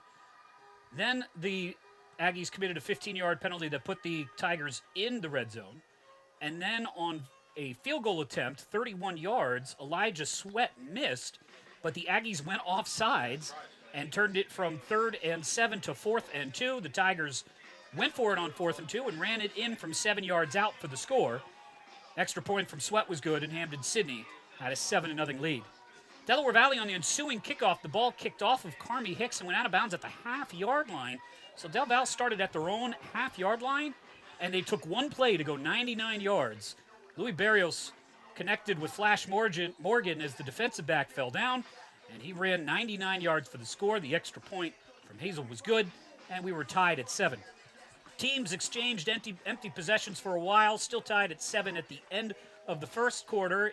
In the second quarter, about midway through, Louis Barrios connected with Morgan again, this time from 45 yards out. Touchdown for Flash, extra point from Hazel made it 14-7 Del Val. Tigers got into Delaware Valley territory a couple of times. Once they were picked off, once they pushed themselves out of scoring position with their own penalties. And the Aggies took over at their own 30 with about 2 minutes to play and ran a pristine 2-minute offense. Got a big reception from Rob McConnell inside the 20, and then a catch from Carmi Hicks to set up first and goal at the 2. And then after grounding the ball to preserve time, because the Aggies had just 20 seconds left and no timeouts, Morgan caught his 3rd touchdown of the game, 2 yards out. Extra point was no good, and that is the way the first half came to a close. Delaware Valley on top of Hampden-Sydney by a score of 20-7. Big numbers in the first half. Start with the Tigers. Again, Terry Hicks, 102 yards on 17 carries, but not the... Well, I guess I am taking away from it. 45 of those yards were basically conceded, where the Tigers came out, ran a Hail Mary formation, and then ran the quarterback draw to Hicks to effectively run out the clock. Solid half besides that, 75 yards or whatever it would have been, 65 yards and one half against the Aggies' run defense is certainly nothing to sniff at. Fane Barton, 9 carries for 20 yards. This is the big one. Carter Cito, who's a threat to run the ball, had 100 yards per game in the 2 games he played last year before, 100 yards per game on the ground in the 2 games he played last year before getting hurt. He held to 29 carries for 2 yards. He ran for 23 and then lost 21 on a real long sack. So the Aggies kept him more than in check. Cito, 7 of 15 through the air, 1 interception, 58 yards. He was also sacked 1 time. Receiving for the Tigers, they did find some success with Sutton Lasso near the end of the first half, 4 catches for 40 yards. Ethan Dowdy had 2 catches for 16 yards, but he went out with an injury. Number 18, we'll keep an eye on him and see if he comes back. For the Aggies on offense, workman-like first half for Jack Fallon, 9 carries for 40 yards, 4.4 yards per carry, which is about what he did last year. Louis Barrios, 3 carries for 19 yards, and Elijah Williams got 1 carry for 3. Barrios through the air, again, last 2 games combined of last season, he had 6 completions. Well, welcome back, Flash Morgan. He had 8 completions, 4 of them to Morgan. Barrios' numbers 8 for 13 for 232 yards, 3 touchdowns, and a new record in terms of longest play from scrimmage. The first one of the season for Delaware Valley as Barrios hit Flash Morgan for a 99-yard touchdown. Morgan, as you've already figured out, big first half, 4 catches, 159 yards, 3 touchdowns. Rob McConnell, 1 catch for 36 yards. Carmi Hicks, 1 for 18, and Josiah Davis with a single reception. On defense, Darius Nichols, the team's captain on defense. Big first half, 9 tackles, 2.5 for loss. Javon Terrell, 7 tackles, 2.5 for loss. Big first half for Robert Clark of the Tigers. He seemed like he had more than 4, but they credit him with 4 tackles in the first half. So 2:52 to play. After review at halftime, there is no foul for targeting by number 17 Delaware Valley. Therefore, he is reinstated. And the Aggies get some good news as Dante Vernieri, who was tossed from the game for targeting in the first quarter. They reviewed it and said there was no targeting, so he can come back. Now, what they can't do is put the 15 yards of penalties back on and say to Hampden-Sydney, hey, you know that drive? That never should have happened. Hampden-Sydney didn't end up scoring on that drive anyway. That was the one where they had 2 holding penalties and pushed themselves out of field goal range. But good news for Dante Vernieri that he is returned. Again, it did not look... It looked like a slow developing play. Cito kind of dove to the ground. Vernieri had already launched himself, but was not aiming for his head, and ended up making not much of a difference in the grand scheme of things anyway. So the Vernieri brothers will be reunited. Transfers from Montclair State. Andrew Vernieri had a very nice first half. Let's take a look at the Middle Atlantic Conference scoreboard for you, courtesy of our friends at D3Football.com. 5 MAC games already in the books. Thursday night, a rough one for Stevenson. They got roughed up by Rowan in Owings Mills, 35-16. The Aggies will play their road conference opener against Stevenson in the 3rd game of the season as these 2 conference title contenders once again meet very early in the season. Albright, 17-6 over Gallaudet. FDU Florham puts it on William Patterson, 37-9. These are all finals. Franklin and Marshall beats Lebanon Valley in the Amish country matchup between those 2 teams in the Lancaster area. And Ursinus all over Alvernia, 45-14. Today, well, 1 good and 1 bad for the MAC. Misericordia fell behind Keystone 14-0, but they now lead the Giants 17-14. And Lycoming all over Widener.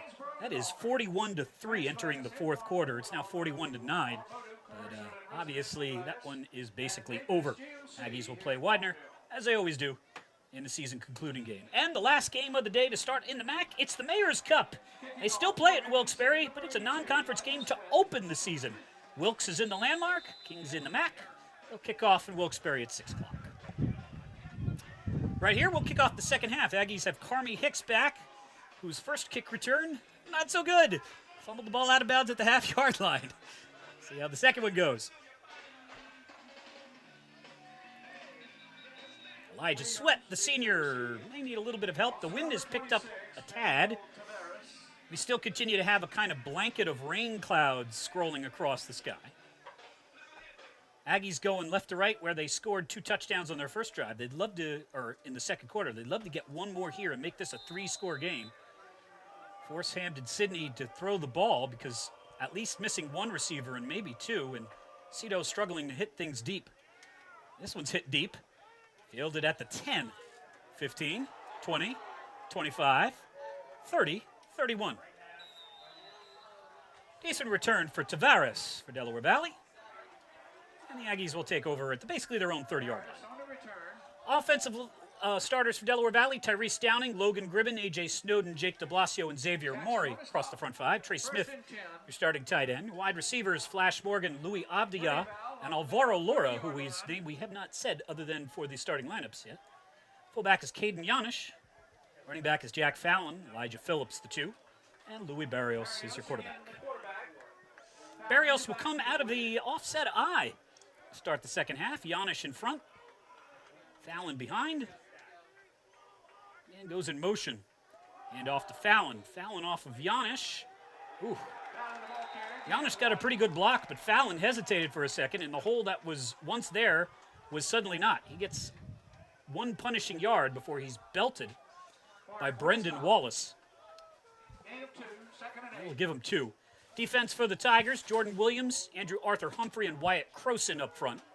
Wallace, Lafayette, Clark, and Pickering, whose name we have not said much. Nor have we said Jacquez Mabin's name much, so neither of the All-Americans making much of an impact in the first half. Townsend and Cromwell, the 2 corners. Seamus Duvall and Joseph Pierre, the safeties for the Tigers. Second and 8. Barrios fakes the handoff. Running to the right side, chased by Arthur Humphrey. And gets out of bounds close to the 35. Might be a pickup of, well, we'll see where they mark him out. He may not even have gotten that.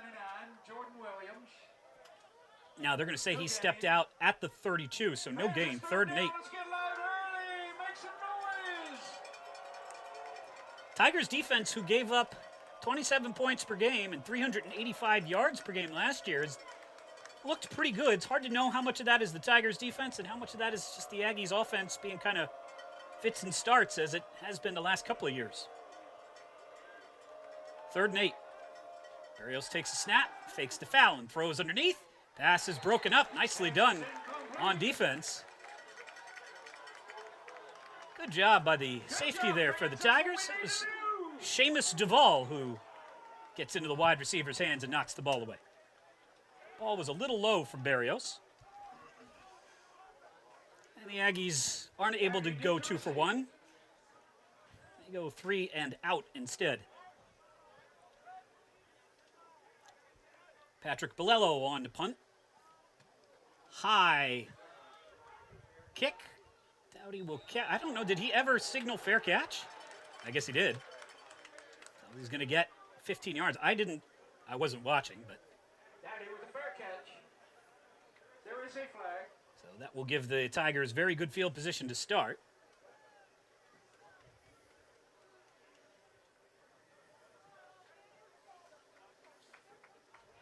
And the second half starts much like the first half for Delaware Valley, with a penalty to start the game. After the fair catch, personal foul on the kicking team. It was not an aggressive tackle, but first down. Evidently Dylan Shamanow did not see the signal. And the Tigers will start at their own 46 instead of their own 33 or 31. Carter Cito back out at quarterback as running backs Hicks and Fane Barton. Cito takes a snap, has some time. Oh, and he gets blasted, and it's picked up by the Aggies. Fumbled into the hands of the Aggies defensive line, and they return the ball to the 20. And did the Tigers pick it back up at the end of the return? They did. So the Aggies pick up a fumble, return it to the 20, and then the Aggies fumble it back, and that also resets the down. So that means it'll be 1st and 10 from the 14. So the Aggies should have had 1st and 10 from the 15 of Hampden-Sydney, but they pick up the fumble recovery off of a sack, strip sack, ball recovered, and then the Aggies fumble it back to Hampden-Sydney. So it's 1st and 10 for the Tigers from their own 14. Snap, This is Cito running to the right side, and he runs right into the defense, and there's nothing there. He will gain no yards. That's the second time today that the Aggies missed a chance to have the ball first on a short field. The first was when Ethan Dowdy fumbled the punt return, and 2 Aggies whiffed on it inside the 10. That time they should have had it inside the 20 off the strip sack fumble, but the defensive lineman fumbled it right back. 2nd and 10 for Cito, who got absolutely obliterated on that play. 2nd sack of the game for Del Val. Handoff, and Hicks for a couple. The unfortunate thing about that play for Del Val, other than the fumble, is you don't even get the benefit of this being like 2nd and 45 or something, because once you start with the ball, the chains reset. 3rd and 5, Aggies will try and get a stop and make this a short possession for the Tigers either way. It did nullify the Tigers' good field position, though. Man comes in motion. Cito throws to the right side, and that looked like a hold, but no penalty. There it is, yeah. I think the Tigers are going to go backwards, as it looked like Lasso had locked up Vernieri. And the Tigers don't believe this is a first down. They're walking backwards.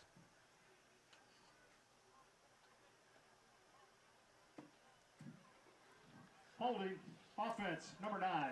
10 yards from the spot of the foul. Repeat 3rd down. Spot of the foul, Lasso, this is the 2nd time that's happened to him. He was, again, a few yards down the field, so it's not a full loss of 10, but it's actually pretty close. It's going to be 3rd and 13 from the 10 for the Tigers.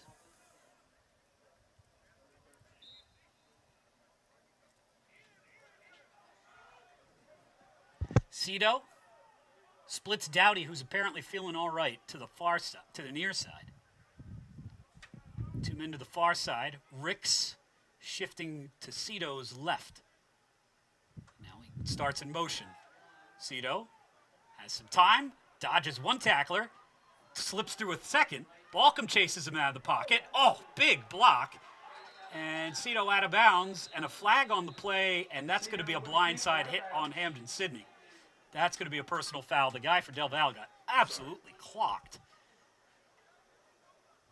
And he is still face first. He's just gotten up now, and the Tigers are trying to set themselves on fire every single play. So fumble, penalty, penalty. And this one will make it 3rd and about 20-something. Blindside block with targeting. Nope. Offense number 3. Yeah, number 3 is disqualified. that is targeting. Half of this is the goal. Repeat 3rd down. And that's Terry Hicks. That's their running back who just got chucked. That one, the first one, we were like, that one was pretty clear. So Hicks lays out one of the defenders for the Aggies, but it costs him 15 yards and the game.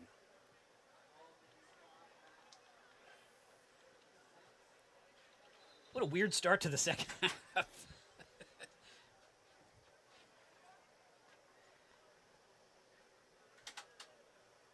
Quarterback was short of the first down marker.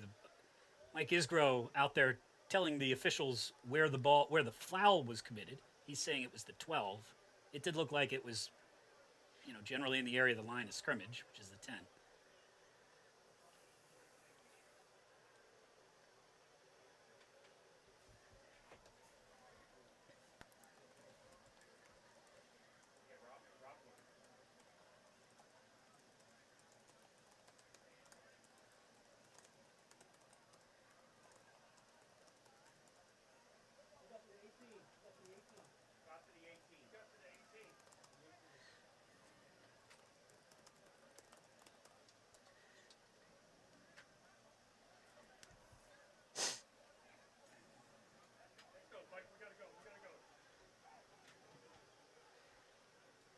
Officials still sorting things out. Targeting penalty on Hampden-Sydney.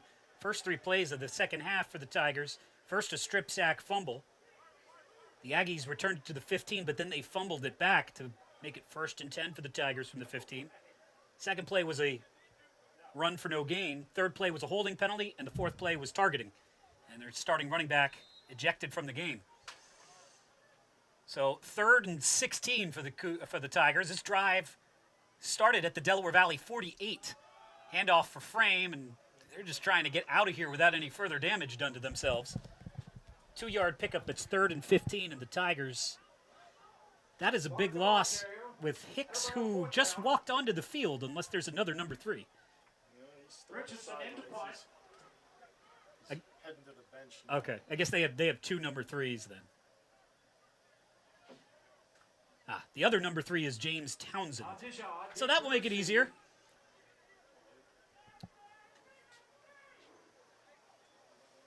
Camden Richardson's 5th punt of the game. 39 yards per punt in the first half. Avdia stands at the Hampden-Sydney 41. Edges up a little bit. Kick is high and short. Avdia will get out of the way. There is another penalty.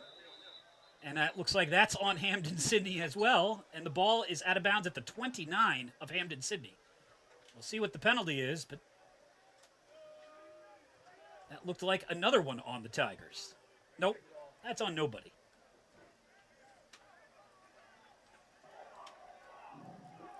There is no foul for holding.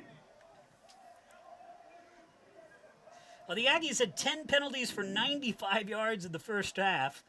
3 of them were on purpose. But the Tigers have said, here, hold my beer and watch me do the same thing, as they Ball's on the Hampden-Sydney 30-yard line. had a bunch of penalties in the first couple minutes of the second half.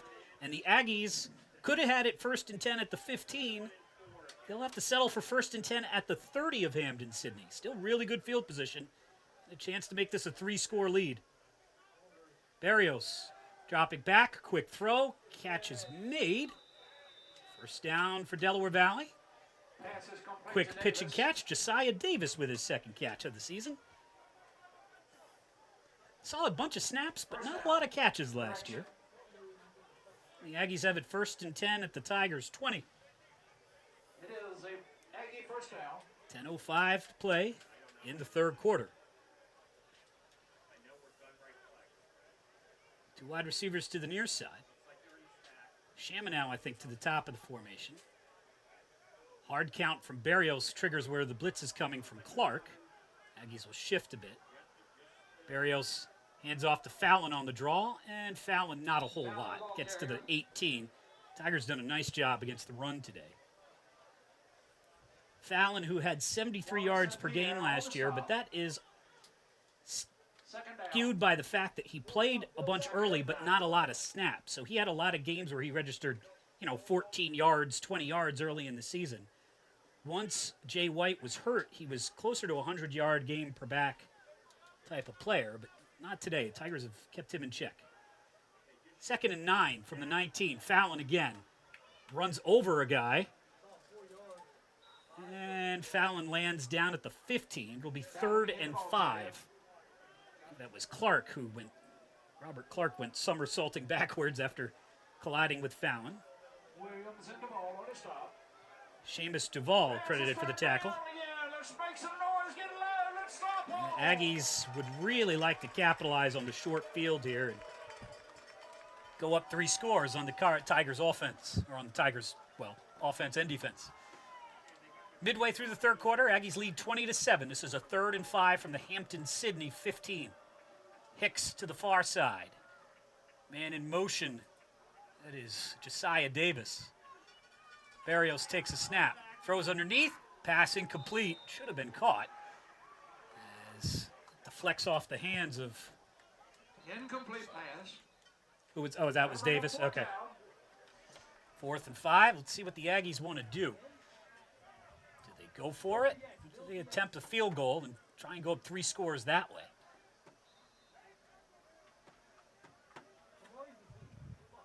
Kicker is frantically booting the ball, but he's going to stay on the sideline. Aggie's going to go for it on 4th and 5 from the 15. Big moment here for the Tigers, who need an emotional lift after the way this second half started. Aggies will try and convert on 4th and 5. They have to get to the Tigers' 10, and we have a timeout. delay of game. Offense. No, we have worse than that. We have a delay of game on the Aggies, and the first three. No, now they're going to change it to a timeout. Prior to the violation, timeout. Delaware Valley. First time out of the half. Aggies had 3 delay of games in the first half. They were all intentional, trying to give their punter more space.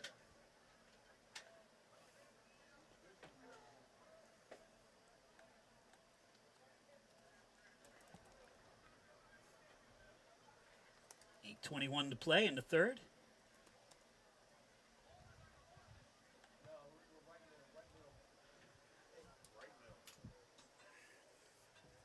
Aggies last year on fourth down, 50%. They were 27 of 39 inside the red zone. Not super efficient. They are 1 for 1 today. 2 of their touchdowns came from much farther out. Tigers defense last year gave it up 56% on fourth down. Tigers defense struggled last year, 385 yards per game. The Tigers rolled up 414, but gave up 385.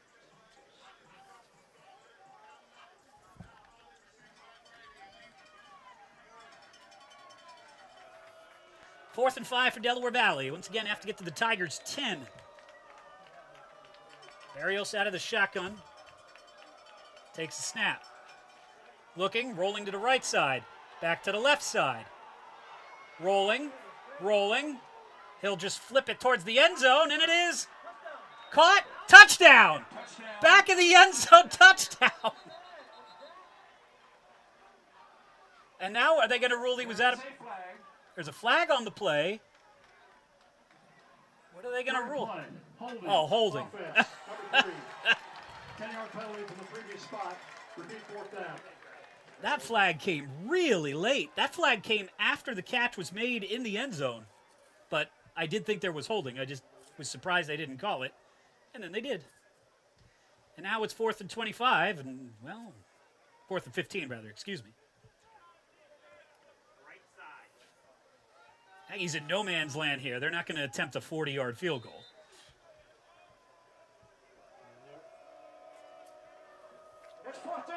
So, try it again, this time from much farther out. Although the Aggies were not running a 5-yard pattern on 4th and 5 anyway, I guess. 8:08 to play. Barrios takes a snap. Has time again. Rolls, looks, directs traffic. Flings it towards the end zone, and this time way out of bounds, and that's the way the drive comes to an end. So the Aggies miss an opportunity, 2 of them in the second half, to go up 3 scores. They had the ball on defense and fumbled it at the 15, and then they had the ball on offense at the 15 and were unable to score. And the Tigers will take over at their own 25. All that managed to do was run the first half of the third quarter off the clock. First and 10, Hampden-Sydney, the ball's on their own 25. Defense will try and reestablish pace here for Del Val. If this game becomes close, circle that exchange right there.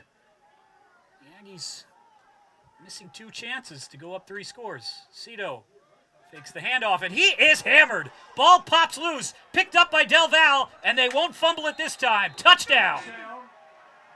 Cito says, I'm okay, but he gets absolutely steamrolled. The ball flies out of his hands, and the Aggies into the end zone for the score. And he's hurt. The guy who scored is hurt. No, is that... He didn't score. He was celebrating. No, that was... Scored number 5. Okay. Okay, so who's hurt? Can we tell who that is? That Is that Balcom? Sean Balcom, yeah. Yeah, okay, so Balcom was celebrating and got hurt, which might be slightly more embarrassing. But the Aggies defense, a delayed blitz, and it was one of the Vernieri brothers who just was never touched until he ran through Carter Cito.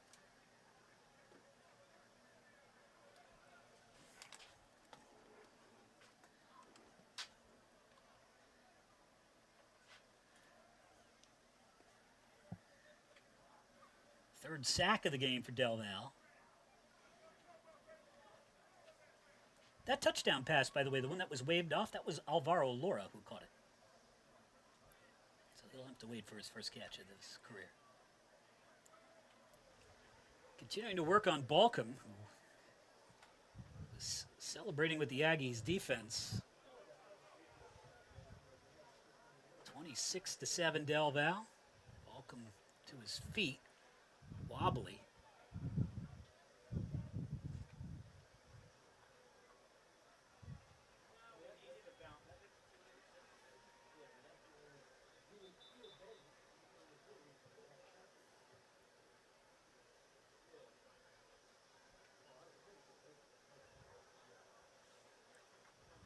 That wasn't even a strip sack fumble. That was just Cito getting steamrolled. Aggie's going to go with the swinging gate formation here on the extra point attempt, up 26-7. And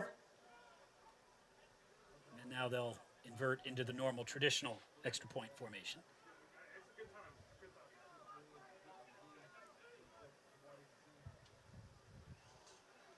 Snap is there, hold is there, kick is away, it is up, and it is good. So with 7:52 to play, the Aggies do not miss their third chance to score inside the 20. They do, and the Aggies now lead 27-7.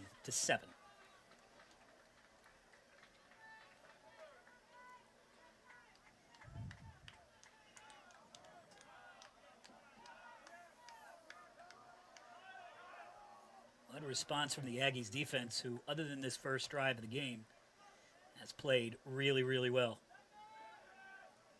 Torres an interception, Jarrell and Vernieri with sacks, Balcom and the other Vernieri with half sacks each.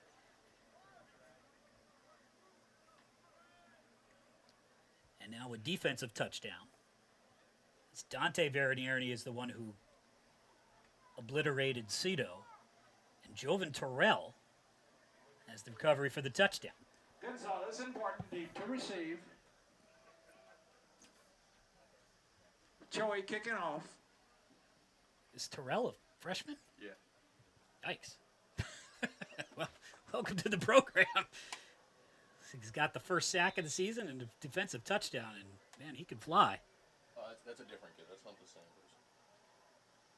What's that? That's not. He's not. Number 5 is number. Who scored? They have. I don't know what number he is though. He's number 5, but I don't know what number he's on this. Oh. Oh, was that Jaquez Maben who scored? Yeah. Oh, okay. Well, they have it as Terrell in the stat sheet, but that would make a whole lot more sense if that was Jaquez Maben. Yeah. So Maben has the first sack of the year, and Maben has the touchdown. That's why we weren't saying his name, is he's wearing a different number. And there is an Arioli on the stop. First and 10 for the Tigers.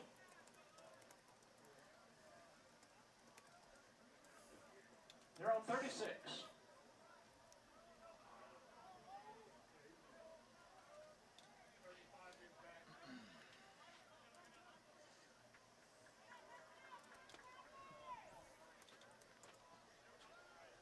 First and 10 for Hampden-Sydney from their own 35. Cito hands the ball off. Frame picking his way, and he gets blasted again. Good grief, the Aggies now. This is where the Aggies become dangerous, is now they can just play with speed and pin their ears back, and you start to see hits like that. Now, that was a good run, but Frame got wailed at the end of it. 7:21 to play. Aggies now on top 27-7. Cito rolling to the right side. And there's a holding penalty. Cito, what an athletic move. Oh, ball was dropped. Cito like Patrick Mahomes there, and there's flags everywhere. One of them's holding. We'll see what the second one is. The Tigers' offensive line cannot stop the Aggies' rushers. I think that was James Mahana who got grabbed. And the officials will sort out. Boy, you thought the first half was long, Tom? Watch this. We'll have a 2-hour third quarter. Officials. Yeah, only a 6-hour ride. Yeah, long ride home.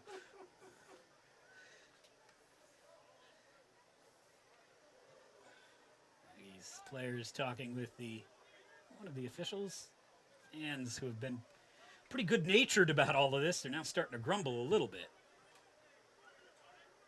See what the penalties are. There are fouls on both teams. All right. Holding. Offensive pass interference. Offense number 9, blocking downfield. Okay. Defensive pass interference, number 26. Have you ever seen a play with pass interference? The offense, number 59. Those all offset.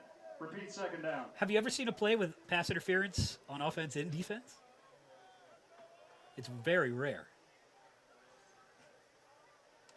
So after all of that, it's still 2nd and 1.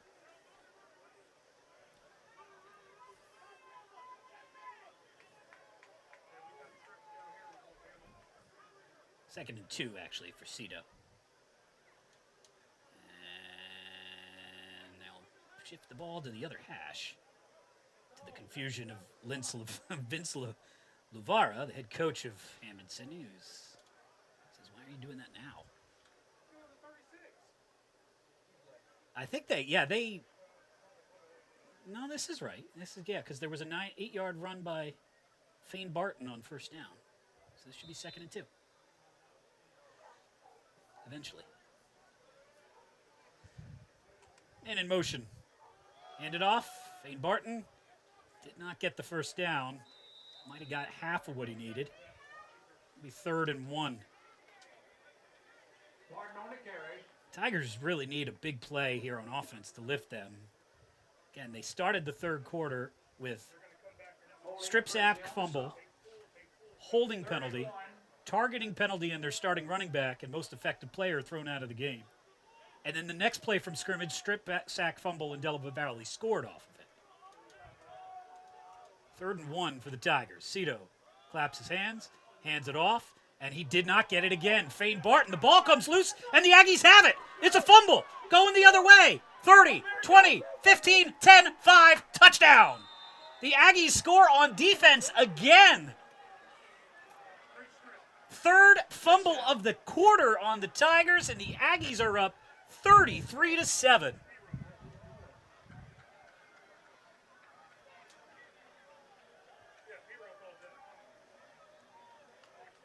Well, Barton was going to be, it was a bad enough play because Barton needed 1 yard and got tackled before he got it, and then he gave up the ball.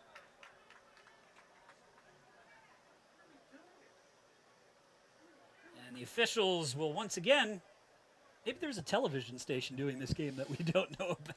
They're just TV timeouts.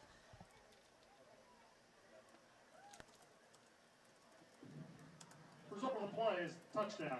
After the play, unsportsmanlike conduct, Delaware Valley, leaving the team area. That penalty being enforced on the kickoff. So it'll be So it's 33-7. Maben with the defensive touchdown. And then 3 plays from scrimmage later, the Aggies score again on defense. We heard they were fast, and indeed they are. Snap, hold, kick, up, good. 34-7, Delaware Valley on top, 6:18 to play. Aggies now fully in control.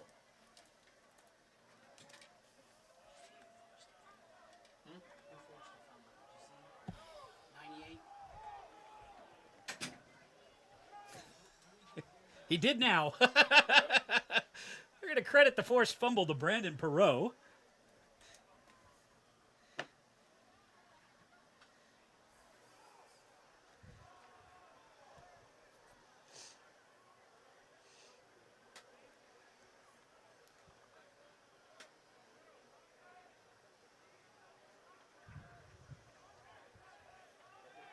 And the Aggies can't see the crowd, but I think there's a fairly decent one here, but there's nothing to celebrate at this point. Hampden-Sydney, after scoring the first touchdown of the game and playing very competitively for the first 20 minutes, and not a bad team. Hampden-Sydney's picked 4th in a very large conference. Randolph-Macon's a top 20 team. I'm sure they're number 1 again. So this is not a rollover opponent here for Delaware Valley, but the 3rd quarter, the Aggies defense has now outscored Hampden-Sydney on its own. Choi will kick off from his own 20 because the Aggies were called from sportsmanlike conduct for leaving the team box area on the sideline.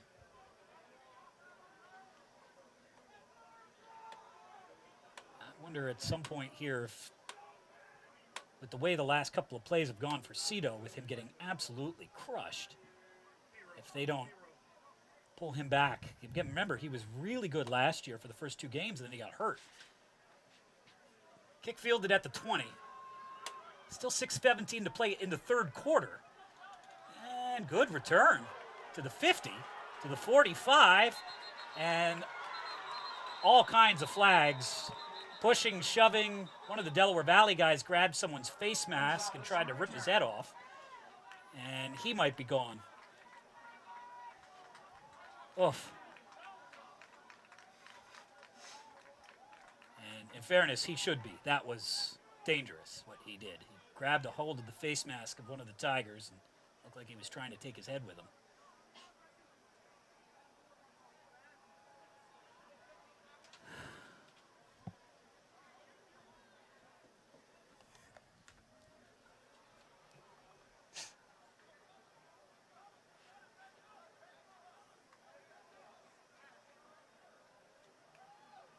Officials talking to Vince Luvara, excuse me. Longtime defensive coordinator under Mike Sirianni and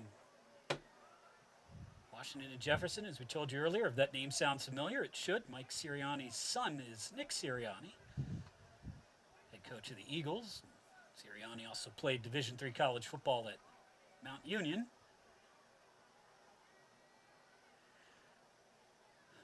Officials explaining the options, I think, to Luvara. One foul is definitely on Del Val. It may be 2 for all we know. Good return to the 45 after a penalty made that kick longer. Well, during the return. Return team number 20 holding. Personal foul, hands to the face. The kick team 52. Those penalties offset. Re-kick.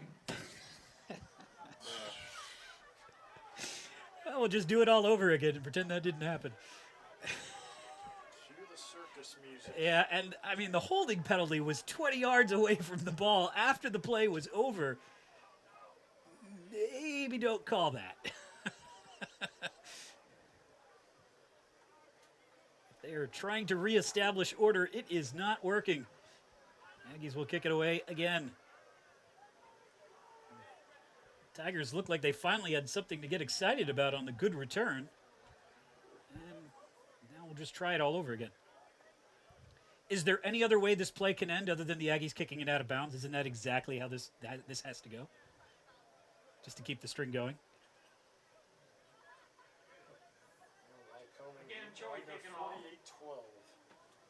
Final score in Williamsport, Lycoming 48, Widener 12.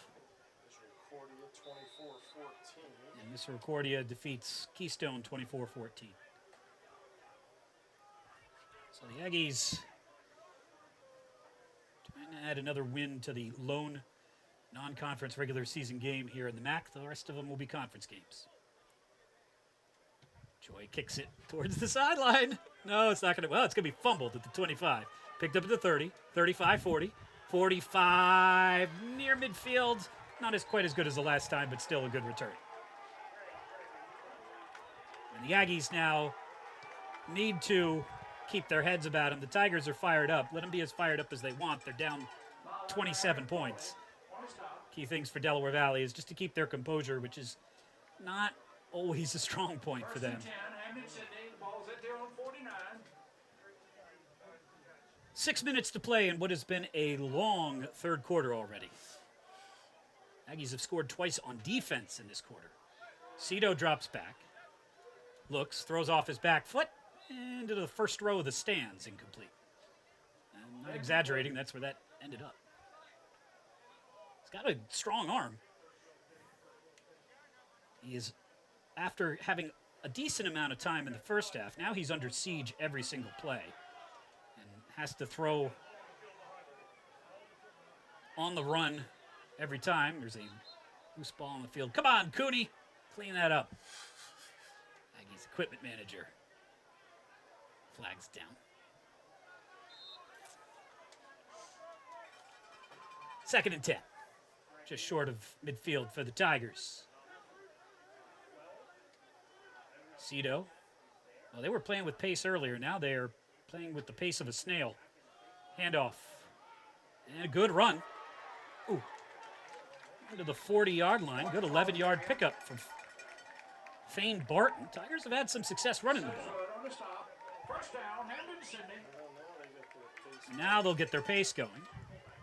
Cito throws to the outside. Wide receiver caught it and was tackled immediately.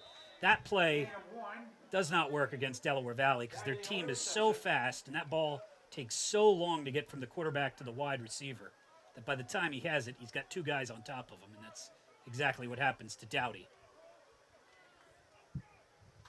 Gain of 1, 2nd and 9. Cito working Dowdy's way again. Dowdy catches it again. Tackled at the 35. Tigers will try and pick up the pace here. This is a big down for Hampden-Sydney. It's 3rd and 5, and they cannot give the ball back. Onside, 5 minutes to play. Cito sends a man in motion. Looks his way. Throws towards the middle. He's got a man wide open. Pass is caught inside the 20. Lasso with the catch. And a first down inside Del Val territory. Good play by, good design as Lasso was just completely uncovered. And the Aggies will slow things down in a way they would rather not as somebody is hurt. Good throw from Cito.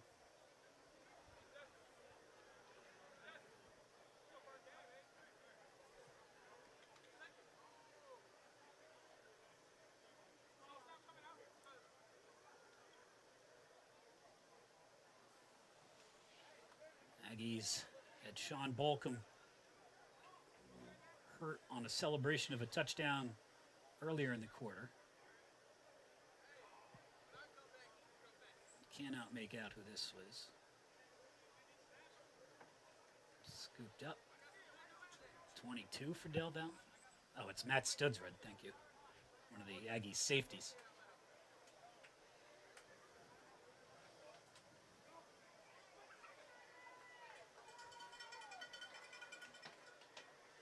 First play from scrimmage for the Tigers from inside the Aggies red zone in a little while. And they scored on their first possession of the game. Have not scored since, but got things rolling in the right direction here. Cito with Fane Barton in the game at running back. And Terry Hicks, the team starter, was ejected for targeting. Two wide receivers to the near side. Lasso to the far side. Barton gets the tackle, or gets the carry, and he does a good job to avoid a loss and pick up about 4 on the play. Good effort there from Barton. Garland and Foley with the tackle. Foley, Aggies middle linebacker, credited with the stop. Michael Foley.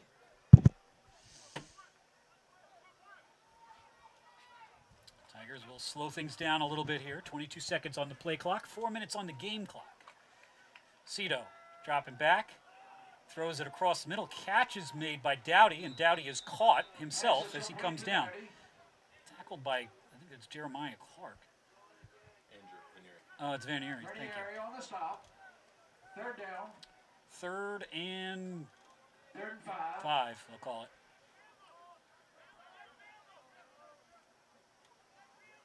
Aggies change personnel. Tigers again need to pick this up. Cito takes a snap. Has time, looks to his right, nothing there, looks to his left. Now he'll start to roll, throws, he's got a man wide open, touchdown. Cito started to run, and that drew the cornerback off of the wide receiver, left him wide open, or the linebacker, actually, it was Vanieri who was in coverage and then was not. And Cito with a good-looking pass for a touchdown. The Tigers on the scoreboard. It's 34-13. Elijah Sweat in for the point after. Elijah Sweat to kick it away. Ethan Dowdy with the score.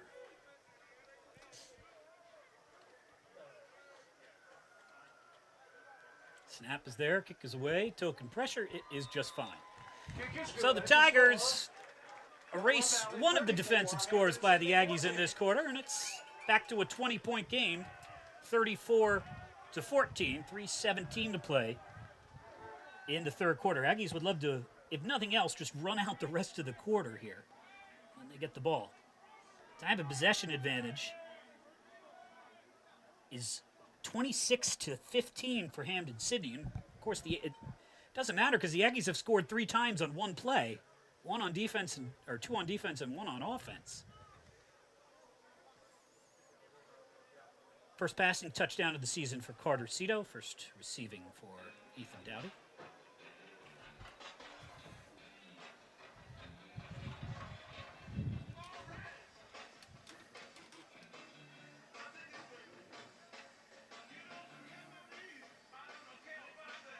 By the way, it was Barry Turner who had the touchdown the second time around. I don't think we mentioned that. The Aggies' safety with the scoop and score. So Turner and Maben with touchdowns in this quarter. Tigers will kick it away. Aggies just run the offense here. Take time off the clock. Don't give up the ball. And try to get out of here with a win. Again, we still have another quarter to play.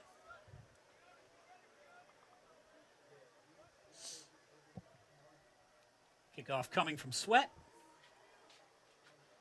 Fielded at the 14 by Tavares. 20, 25. Ball closes up, and he's down at the 27 or so. Nice tackle by... Oh, there's 238, so I'm going to guess it's Bryson Sink. Joseph Fontaine with the stop. Well, they picked the other one, so maybe they're right.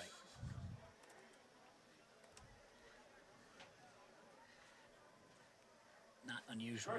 Tigers have a ton of people on their roster and lots of duplicate numbers.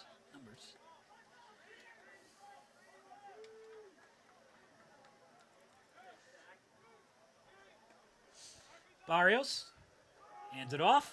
Fallon ahead. And Jack Fallon pounds his way forward. Fallon with an 11-yard pickup, and that's a nice way to settle things down for the offense and run the ball and run the clock. Croson with the stop for the Tigers. Tigers after this will play one more well, they got 2 more non-conference games. My mistake. I forgot. This is a very, very large conference for basketball. It has like 15 teams in it. But for football, it's only got 7. So 2 more non-conference games at Brevard, which is in North Carolina, and then home for Center, which is in Kentucky. 1st and 10. Barrios takes a snap. He will throw. Catch is made. Josiah Davis makes a man miss. 1st down, 50, 45, and smack to the turf. He pops up on after the gain. Nice pickup of about 18 yards. Josiah Davis looking good here today. So 2 plays, 2 first downs. Aggies in Tigers territory. Clock will wind inside 2 minutes. 1st down. New man coming out for the Tigers on defense. It's Jackson Lott who checks in. Davis to the near side. Have not seen Morgan since his 3 touchdowns. Or he has not had the ball thrown his way, at least. He's done. Oh, he's done. Yeah, I saw him on the sideline with his pads off. So. Okay. The ball carrier. Well, told that he's got his pads off, so hopefully he's okay.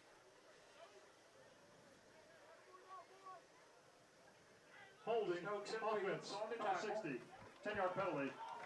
Repeat 1st down. 10-yard penalty on the holding infraction for the Aggies will move them back into their own territory.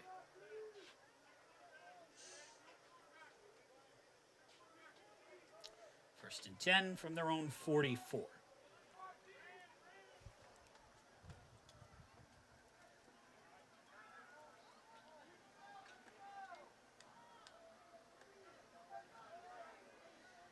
Checking the penalties now. There are a lot of them.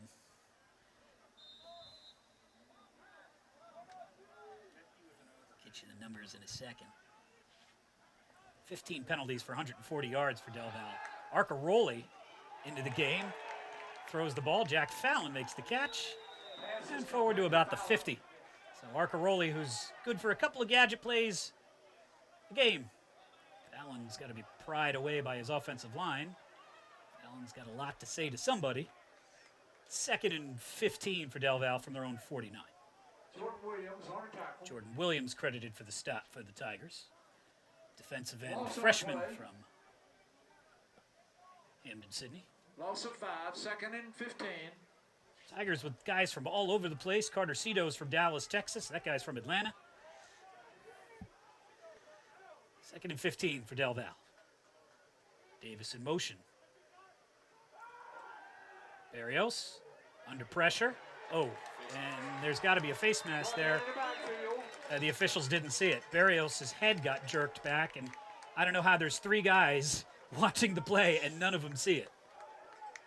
Not that we need another penalty called, but that one was very obvious. I don't know how you missed that. Because once the quarterback is being sacked, there's no need to look in any other direction. It's not like anything else is going to happen that matters. 3rd and 20, basically, for Del Val, and that is mercifully how the third quarter will come to an end. Aggies defense, Jaquez Maben and Barry Turner with 2 touchdowns. That's the end of the third quarter. The Cougars, yeah. The Tigers get one on their own, but the Aggies head into the final quarter with a 34-14 lead.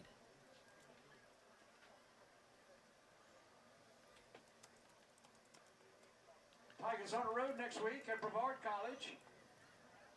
They'll be back here in 2 weeks for the Hall of Fame weekend at the college, hosting Center College from Kentucky. Saturday, September the 21st, 1 p.m. We'll recognize this year's 37th Hall of Fame induction class. Looking at the defending national champions, they opened the season today against Hilbert. I think that might be a first-year program. That is a tough way to start your program. And maybe Hilbert played 1 season last year.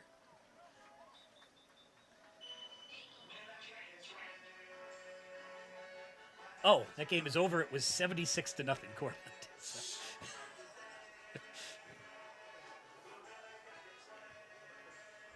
3rd and 20 for Delaware Valley. First sack of the game by the Tigers. Let's make some noise. Let's stop them. See if the Aggies, again, just want to put the ball on the field and try and run some clock. Nope, Barrios is going to throw. Circling, under pressure. Scampers around in the backfield. 50, 45, 40 of Hampden-Sydney, and he picks up 18 yards. And now they might go for it. 4th and 2 from the 37. They might just go for it. Pickering and Clark on the stop. First time we're going to say the name of the All-American for the Tigers. Max Pickering makes the tackle. 4th and 2, and yeah, the Aggies, why not? You're up 20. And if this will let the clock continue, if you can get the first down, you just keep grinding down the clock. Play clock has 13. The Aggies have had 4 delay of game penalties today, although 3 of them were intentional. Aggies are going to pack the line. They may just also try and get the Tigers to jump. Nope, handoff. Fallon, and he's got it. First down. Across the 35 to the 34. Good job by the offensive line. That'll make Greg Feedick happy as the Aggies do grind out 2 yards, and then they commit a penalty and go backwards for 15. Yeah. So the first down will count, and it'll be 1st and 10 from midfield.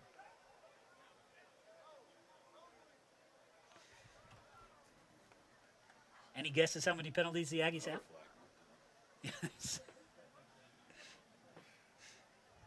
16 is your answer. 16 for 165 yards. We still have 13:58 to play.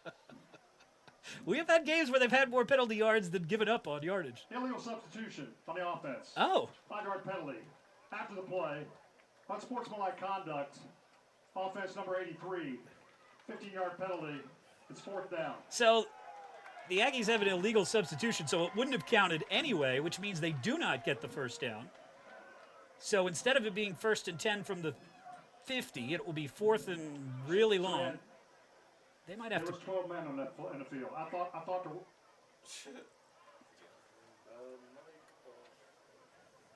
Jeez. Well, that's why they had such an advantage. They had 12 guys out there. Power play.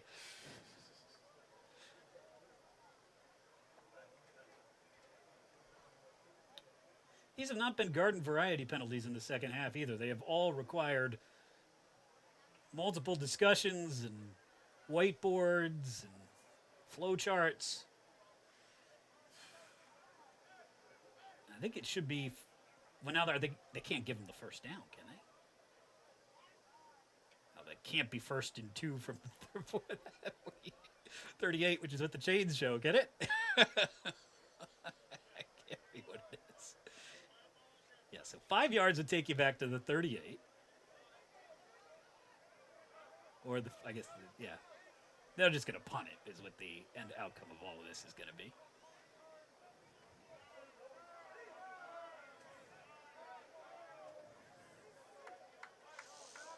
So the 5 yards nullifies the gain. It was 4th and 2. That makes it 4th and 7. The 15-yard penalty makes it 4th and 22. So the Aggies will punt it away. Tigers are a man short. Somebody comes running onto the field. High snap, and Arcaroli gets it away. What an athletic play from Arcaroli. It's going to take an Aggies bounce. You're not going to believe this, but there's a flag on the play.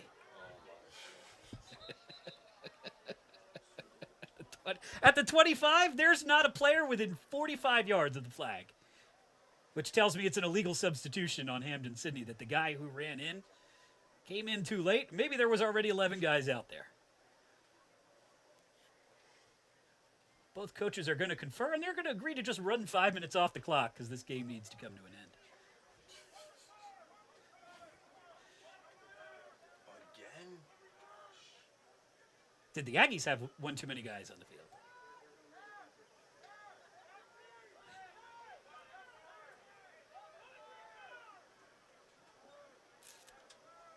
Arcaroli did a great job to catch a very high snap and then kick it away. Illegal substitution on the return team. 12 men on the field. Yeah. That penalty's declined. It'll be 1st down. It was on the Tigers. The Jay Daniels, who came running onto the field, was not needed. So 1st and 10 for Hampden-Sydney from their own 36 with 13:37 to play. 1st and 10, Hampden-Sydney. Tigers going to have to move fast now, down 20 in the 4th quarter. They're most effective when they're playing with pace anyway, but going to really have to do it now.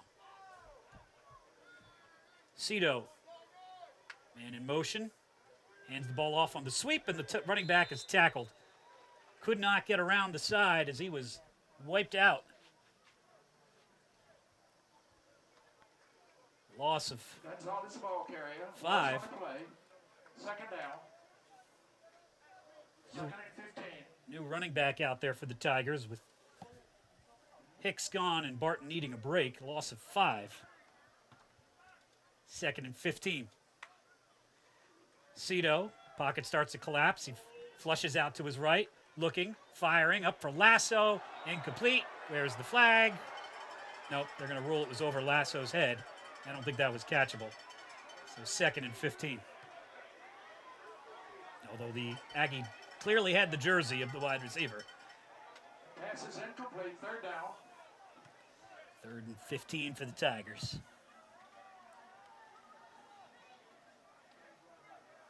Arcaroli on that punt kicked it 51 yards after a really bad snap, and I'm not sure how it didn't get blocked. Really athletic play. 3rd and 15 for the Tigers, 12:59 to play. Hampden-Sydney has to get to the Delaware Valley, or has to get to their own 36. Cito, 2 men split really far to the left side, 2 to the near side. Claps his hand, starts the play.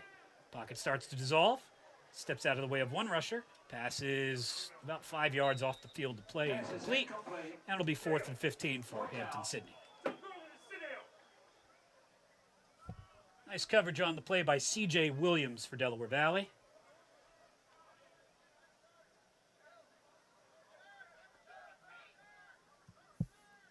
Also, Rafael Torres, who has an interception. He was in coverage. Camden Richardson Sophomore again onto the field to punt it away. Abdiya standing at his own 45. Strolls forward a step or two. 12:53 to play. Token pressure. Richardson, beautiful kick. High spiraling kick. Abdiya make a fair catch at his own 42. Aggies offense will come back out on the field. We might see them for maybe one more possession, and then we start to see the reserves trickle in. Aggies are up 20, 12:45 to play. Delaware Valley will return home next week, put their 53-game conference winning streak on the line. They will play Alvernia, and then, as has been the last couple of years, big game against Stevenson very early in the season. They'll play it at Owings Mills. Tigers bring a couple new players out. This is Dro Ambrosi who comes in at line. Barrios, flag on the play. And penalty. Yes, it is. Offense, number 18. 5-yard penalty. First down. 5-yard penalty on Delaware Valley. That is number 18 for 165 yards. By the way, they're winning. Jack Fallon checks out of the game. 1st and 15 for Del Val. So Barrios, that is not Elijah Williams at running back. That's somebody else. Carmi Hicks in motion. Or is that Williams? Well, it's Barrios with the ball. Barrios 40, 45, pickup of about, well, almost 10 yards for Barrios. No, I don't. I'll mark him to the 45. 2nd and 7. So we got 8 yards.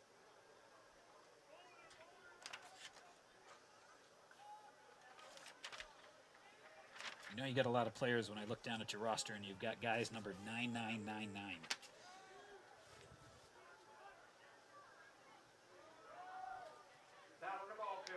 What are we looking for? I was just looking at the roster.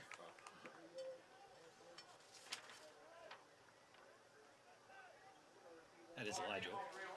That is Elijah Williams, who was out there for a second, and Fallon comes back.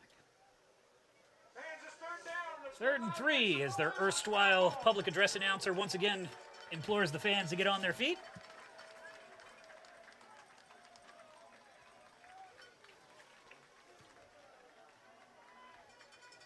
Third and 3 for Del Val. 11:28 to play in the 4th quarter. Barrios fakes the handoff, keeps it himself, tries to find some room, spun around, going backwards, but farther still, and dropped by for a loss of 2.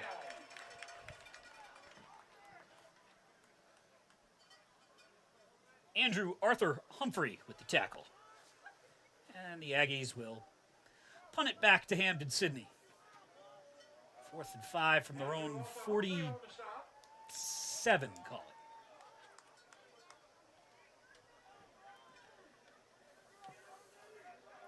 Clock continues to wind, now inside 11 minutes. Story of the game. Flash Morgan, 3 touchdowns in the first half. Aggies defense, 2 touchdowns in the second. 34-14. This is Bolello, and there's a flag. There was a flag when he punted the ball. So they blew it dead. Illegal formation would be my guess. Something to that effect. It's got to be on the offense, right? The ball was snapped during the substitution process. Yeah. That's a warning. Next time will be a foul.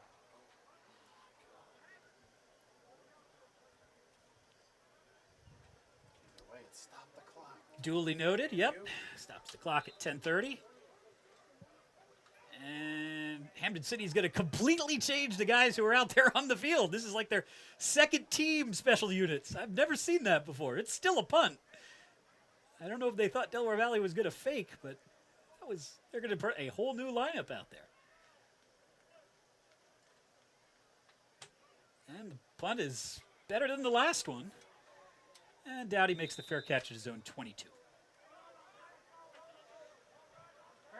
10:06 to play. Delaware Valley's defense doing a very nice job here today.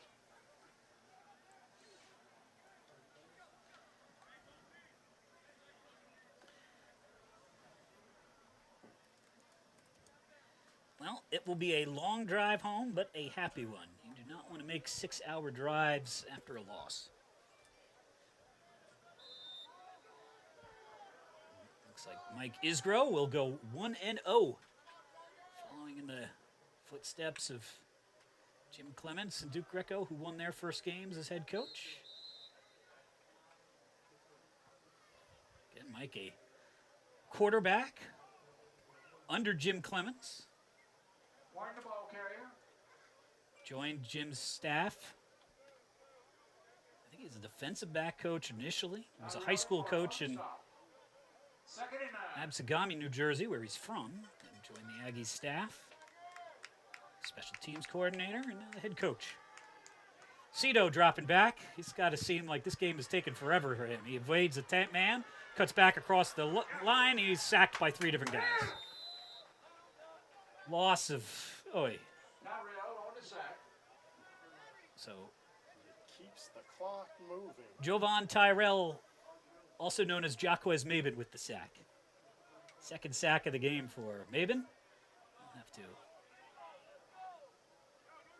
let them know.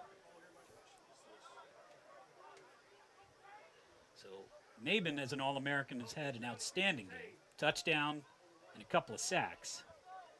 3rd and 23 for Hampden-Sydney.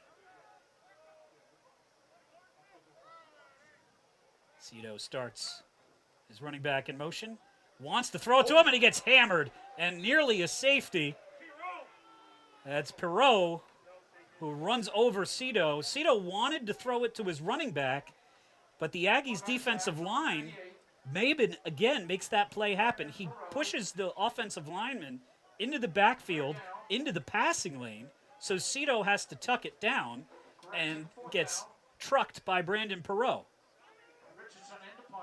Back-to-back sacks for the Aggies, and the Tigers punter is all but standing out of the back of his end zone. Takes one step forward. Is he a barefoot kicker? No, it does look like that, though, right? Yeah, that would be pretty cool. He is not, but that would be neat. Abdia. Well, Hampden-Sydney did not pick up delay of game because they want more room to punt the ball. They're standing at their own 1.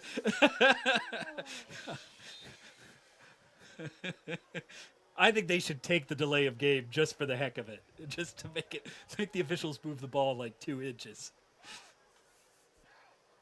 All right, snap, kick, away. Abdia catches it at his 33, or at the 33 of Hampden-Sydney. 30, 20, 15. Ouch! Hammered out of bounds at the 15.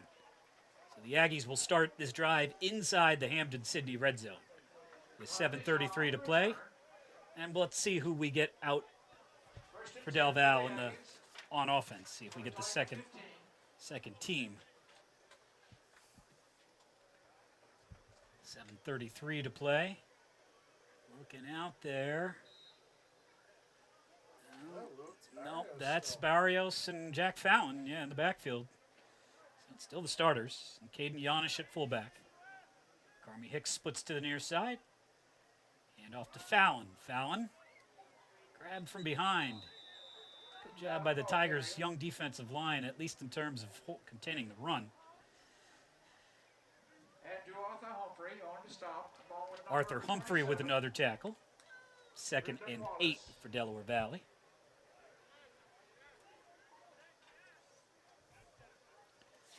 Aggies trying to go over 40 points. That did not happen too often last year. Aggies lost their opener to the eventual national champs Cortland, won 9 in a row, and then lost to Union College in the first round of the playoffs. Throwing towards the end zone. Catch is made. Is it signal for touchdown? Yes. Touchdown, Aggies. Barrios to Josiah Davis. Davis has had himself a nice second half. 4th touchdown pass of the day for Louis Barrios. And the Aggies do indeed hit the 40 mark. It's 40-14.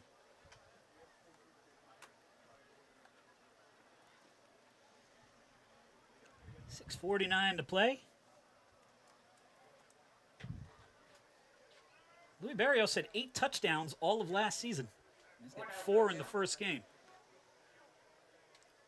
Extra point coming. Held, kicked, up, and good. This guy's got a good leg. He is very accurate. Straight through. Arcaroli with a nice job on the hold, and the Aggies got it on cruise control now. It's 41-14.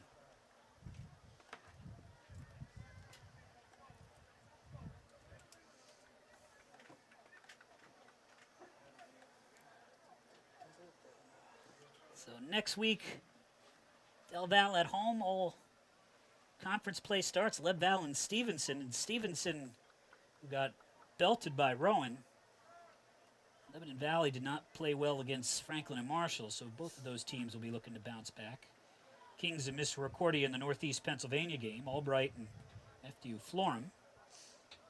Widener will look to get the bad taste out of their mouth against Eastern, who lost today by a sizable margin to TCNJ, team the Aggies scrimmaged against. And the Aggies will play Alvernia.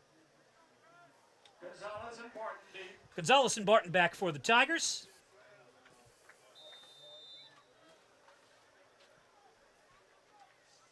Let's see if that is the end of the day for Carter Cito. Joy kicking off. See if the Aggies' second-team defense comes out.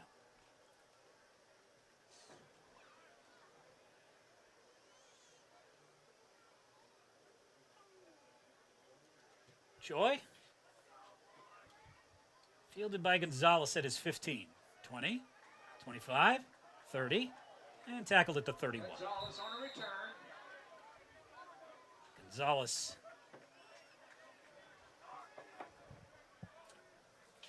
brought down on the play by Dante Vernier. You got to remember those numbers.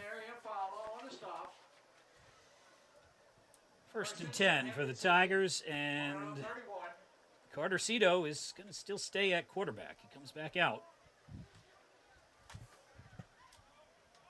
A couple of other new players, though. Jordan Jackson out at wide receiver.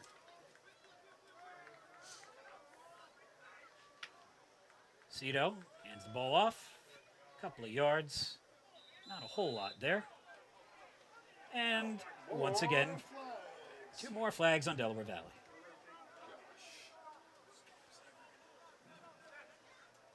After the play, unsportsmanlike conduct. Defense number 16. That's his first unsportsmanlike foul of the game. We are deep into the 2 deep. Well, no, that's Andrew Vernieri. He's a starter.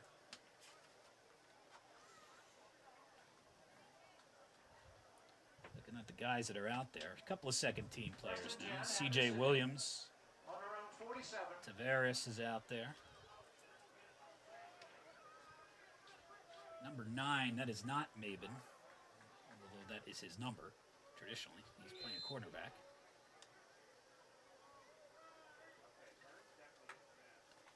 Cito hands the ball off, looking for a hole, and fighting forward. Good fight there from Fane Barton. Picks up 4. Second and 6. Vernieri in on the tackle. This is still the first team, largely the first team defense for Del Val, or a mix, as Jacquez Maben is still out there. Cito, here comes Maben. He misses Cito. Cito loads up, throws it, and it's caught. Dowdy at the 30, cuts back across the defense. 20, and he's brought down at the 21. Nice catch from Dowdy on the long throw from Carter Cito. And the Tigers down to the Delaware Valley 22. Cito now 14 for 25. That finally gets him over 100 yards. Dowdy now 4 catches for about 50 yards. Cito towards the end zone. Incomplete. Couple of corners there. C.J. Williams knocks that ball away. 2nd and 10. Aggies secondary has played well today. Even with Micah Bootman out for the season with an injury. Torres has a pick. Turner has a touchdown. C.J. Williams, a couple of passes broken up. Carter Cito on 2nd and 12. Pass thrown in behind his wide receiver, Jeremiah Jackson, incomplete. 3rd and 10. Pass is incomplete. 3rd down. 5:26 to play. Delaware Valley improved to 1-0.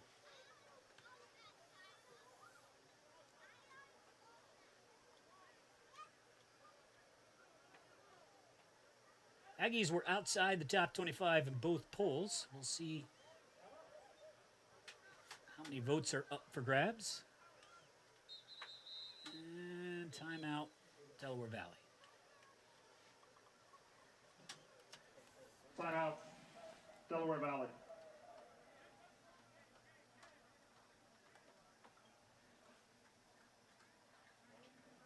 That's Delaware Valley's 2nd timeout. One of the top 25 voters shooting me a message. He's watching the game. Says Del Val's defense looks impressive. College non-conference action on Saturday, September 14th, there in North Carolina. And a very good start here for Mike Neal, defensive coordinator.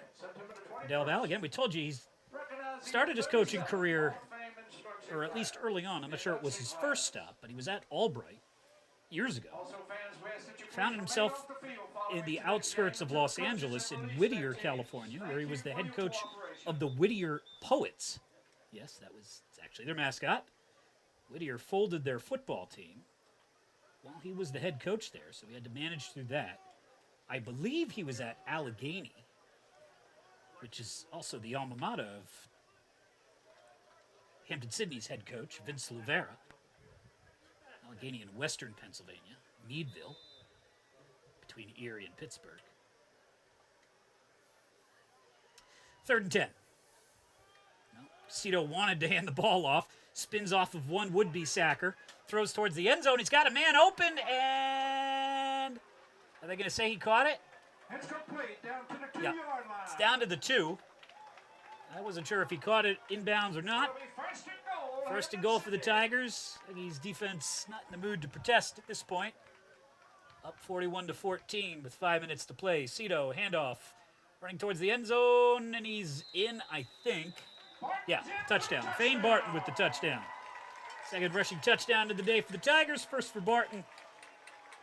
Good fight from the Tigers, despite the fact that this game got away from them early in the 3rd quarter when 3 of their first 10 plays from scrimmage in the 1st quarter were all fumbles, and 2 of them were returned for touchdowns, and one of them very nearly was.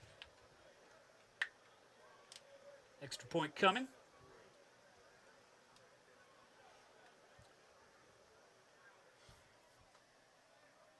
Out of the hold of McCray Ball, the backup punter. Elijah Sweat waits, swings the legs, it's up and good. 41-21, 4:55 to play in the 4th quarter. So reading through the game notes from Greg Prouty, the sports information director. He's got a lot of really cool stuff in there. Hampden-Sydney was the first Division III football team to have a game televised on ABC, which now sounds like something from outer space, but did happen back then. Bill Manlove, when he was the head coach at Widener, said that they ended up on the national television a couple of times. And then Hampden-Sydney participated in the first overtime game in Division III college football history. Not that long ago, because they didn't used to have them. A win over Gettysburg College. I told you the story of them tearing down the goalposts after the victory over Randolph-Macon and carrying it to the lake. After the game's over, I'm going to meander around campus and see if I can find the lake, just so I can see how far those guys carried it. Tigers and Yellow Jackets will close the season. It's one of the top 5 rivalries in small college football, along with Cortland and Ithaca and Williams and Amherst, the Mon-and-Bell game. Randolph-Macon trails Hampden-Sydney in the series 60-57, but much like the Keystone Cup, it gets closer and closer every year, as Hampden-Sydney, or Randolph-Macon rather, has won the last 10. And they would be heavily favored again this year. Randolph-Macon, one of the top 25 teams in the country.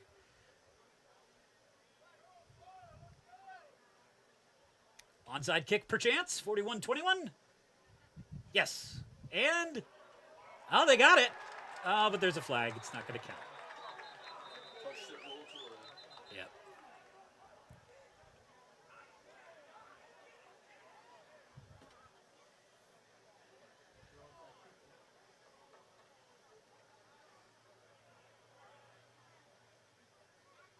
Not allowed to block the other team from getting the ball within 10 yards, and that's what happened. The punter went down and covered it, but the reason he was able to cover it is two guys were blocking the Aggies ball returner from being able to pick up the ball.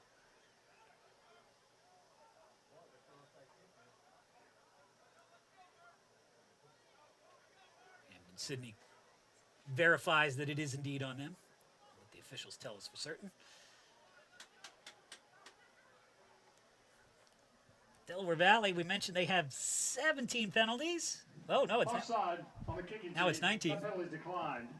That's just the 10th Illegal penalty. Touching on the kicking team. The ball did not travel 10 yards before it was touched by the kicking team. Therefore, the ball is placed in the spot of illegal touching. First down, Delaware Valley. Good effort from the place kicker. He was about 2 yards too early.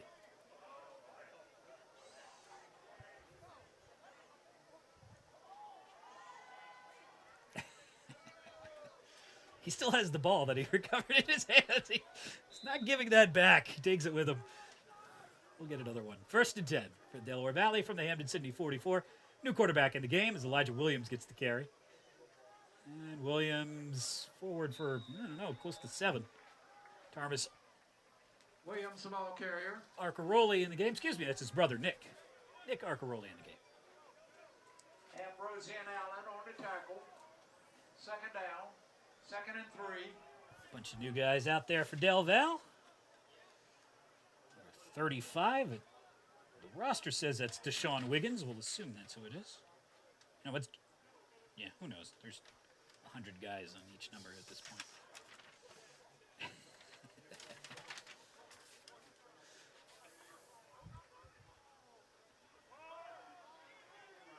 Handoff. First down for Del Val. Wiggins, the ball carrier. That is Wiggins, okay. That's a new name for us. New quarterback for Delaware, Nick Argaroli. 1st and 10 for the Aggies.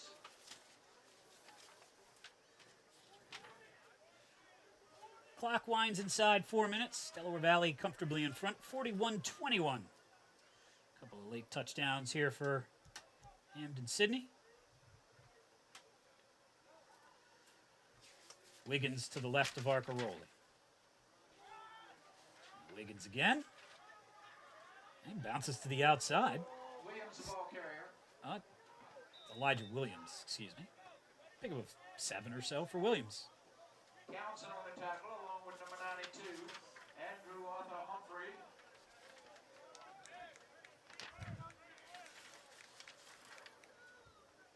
Elijah, the senior from Reading High School in Reading, Pennsylvania.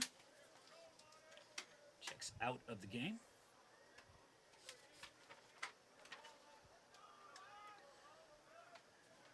Still a handful of starters out there. Xavier Morey still out there on the offensive line. Mark Rowley out of the shotgun. Hands the ball off. And first down for Del Val again on the ground. Sean Wiggins. Humphrey on the stop. Arthur Humphrey, who's been busy, and then another tackle. Patrick Morrison in the game. Rare Aggie from Massachusetts, Needham, Mass. 89 for Del Val. There's Kyer Thompson, freshman from West Catholic High School. There at wide receiver, Gavin Migliori, junior from Toms River South. And 2-minute warning. 2-minute timeout. Other guys on the field for Del Val, Lucas Farrer, offensive line from Orfield, Pennsylvania. 88, Dylan Shamanow out at wide receiver. On with Kyer Thompson. So the game's got off to a rocky start for Del Val. 2 penalties. There were a lot more to come, but 2 penalties restarting Hampden-Sydney's drive, which resulted in a touchdown. Then the ensuing kickoff for Del Val was fumbled out of bounds at the half-yard line. And that ended up being the turning point of the game. The Aggies scored on a 99-yard touchdown pass from Louis Barrios to Flash Morgan. Morgan finished the first half with 3 touchdowns, did not play in the second. 45-yard score and a 2-yard score. Barrios added a touchdown throw to Josiah Davis. And the defense scored twice in the third quarter. Fumble returns for touchdowns by Jaquez Mabin and Barry Turner. And the Aggies defense giving up some late scores, but overall has played very well. Handoff, Wiggins, or Williams, one or the other. 2-yard gain. That is Wiggins. Humphrey on the stop. And Humphrey again. Aggies will head home, get ready for Alvernia. Tigers will head on the road and play I think they're the Brevard Cyclones or something like that. They're in North Carolina. 2nd and 8.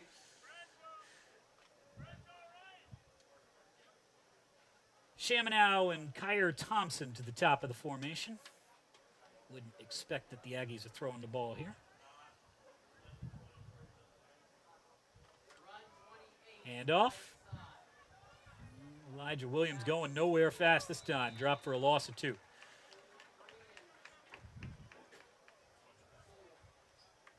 Third and 10 for Del Val as we enter the final minute of play.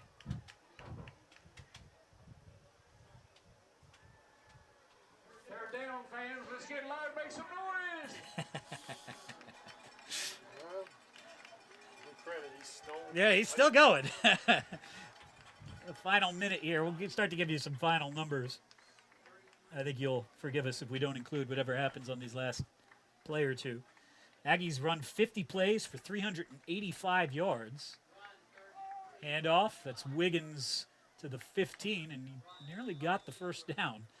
It'll be 4th and 2. Tigers ran 28 more plays, but 140 less yards. 78 plays for 245. And first tackle of the day for the Tigers All-American, Max Pickering, or second. Aggies with 118 yards on the ground. 274 through the air. Tigers 101 on the ground, 144 through the air. And that will do it. Final time runs off the clock. And Mike Isgro, congratulations to the Aggies' new head coach. Takes his team on the road and picks up a quality victory. Delaware Valley with 2 touchdowns on defense and 3 touchdowns in the first half from Flash Morgan wins it going away. Your final score, the Delaware Valley University Aggies 41 and the Hampden-Sydney College Tigers 21. That'll do it for us this afternoon. Thanks to Maxwell Manns, our partner in crime back in Doylestown. Thanks to Chris Elliott. Thanks to Tom Hoffman for putting up with me for what seemed like 5 hours. And thanks to those of you who chose to tune in and listen while maybe watching the video that way. Next week, back with pictures. 1 o'clock kick time. 12:50 pregame coverage. Conference play begins. Aggies will look for conference win number 54 in a row. It'll be the Aggies and the Golden Wolves of Alvernia. Until then, have a good afternoon, everyone.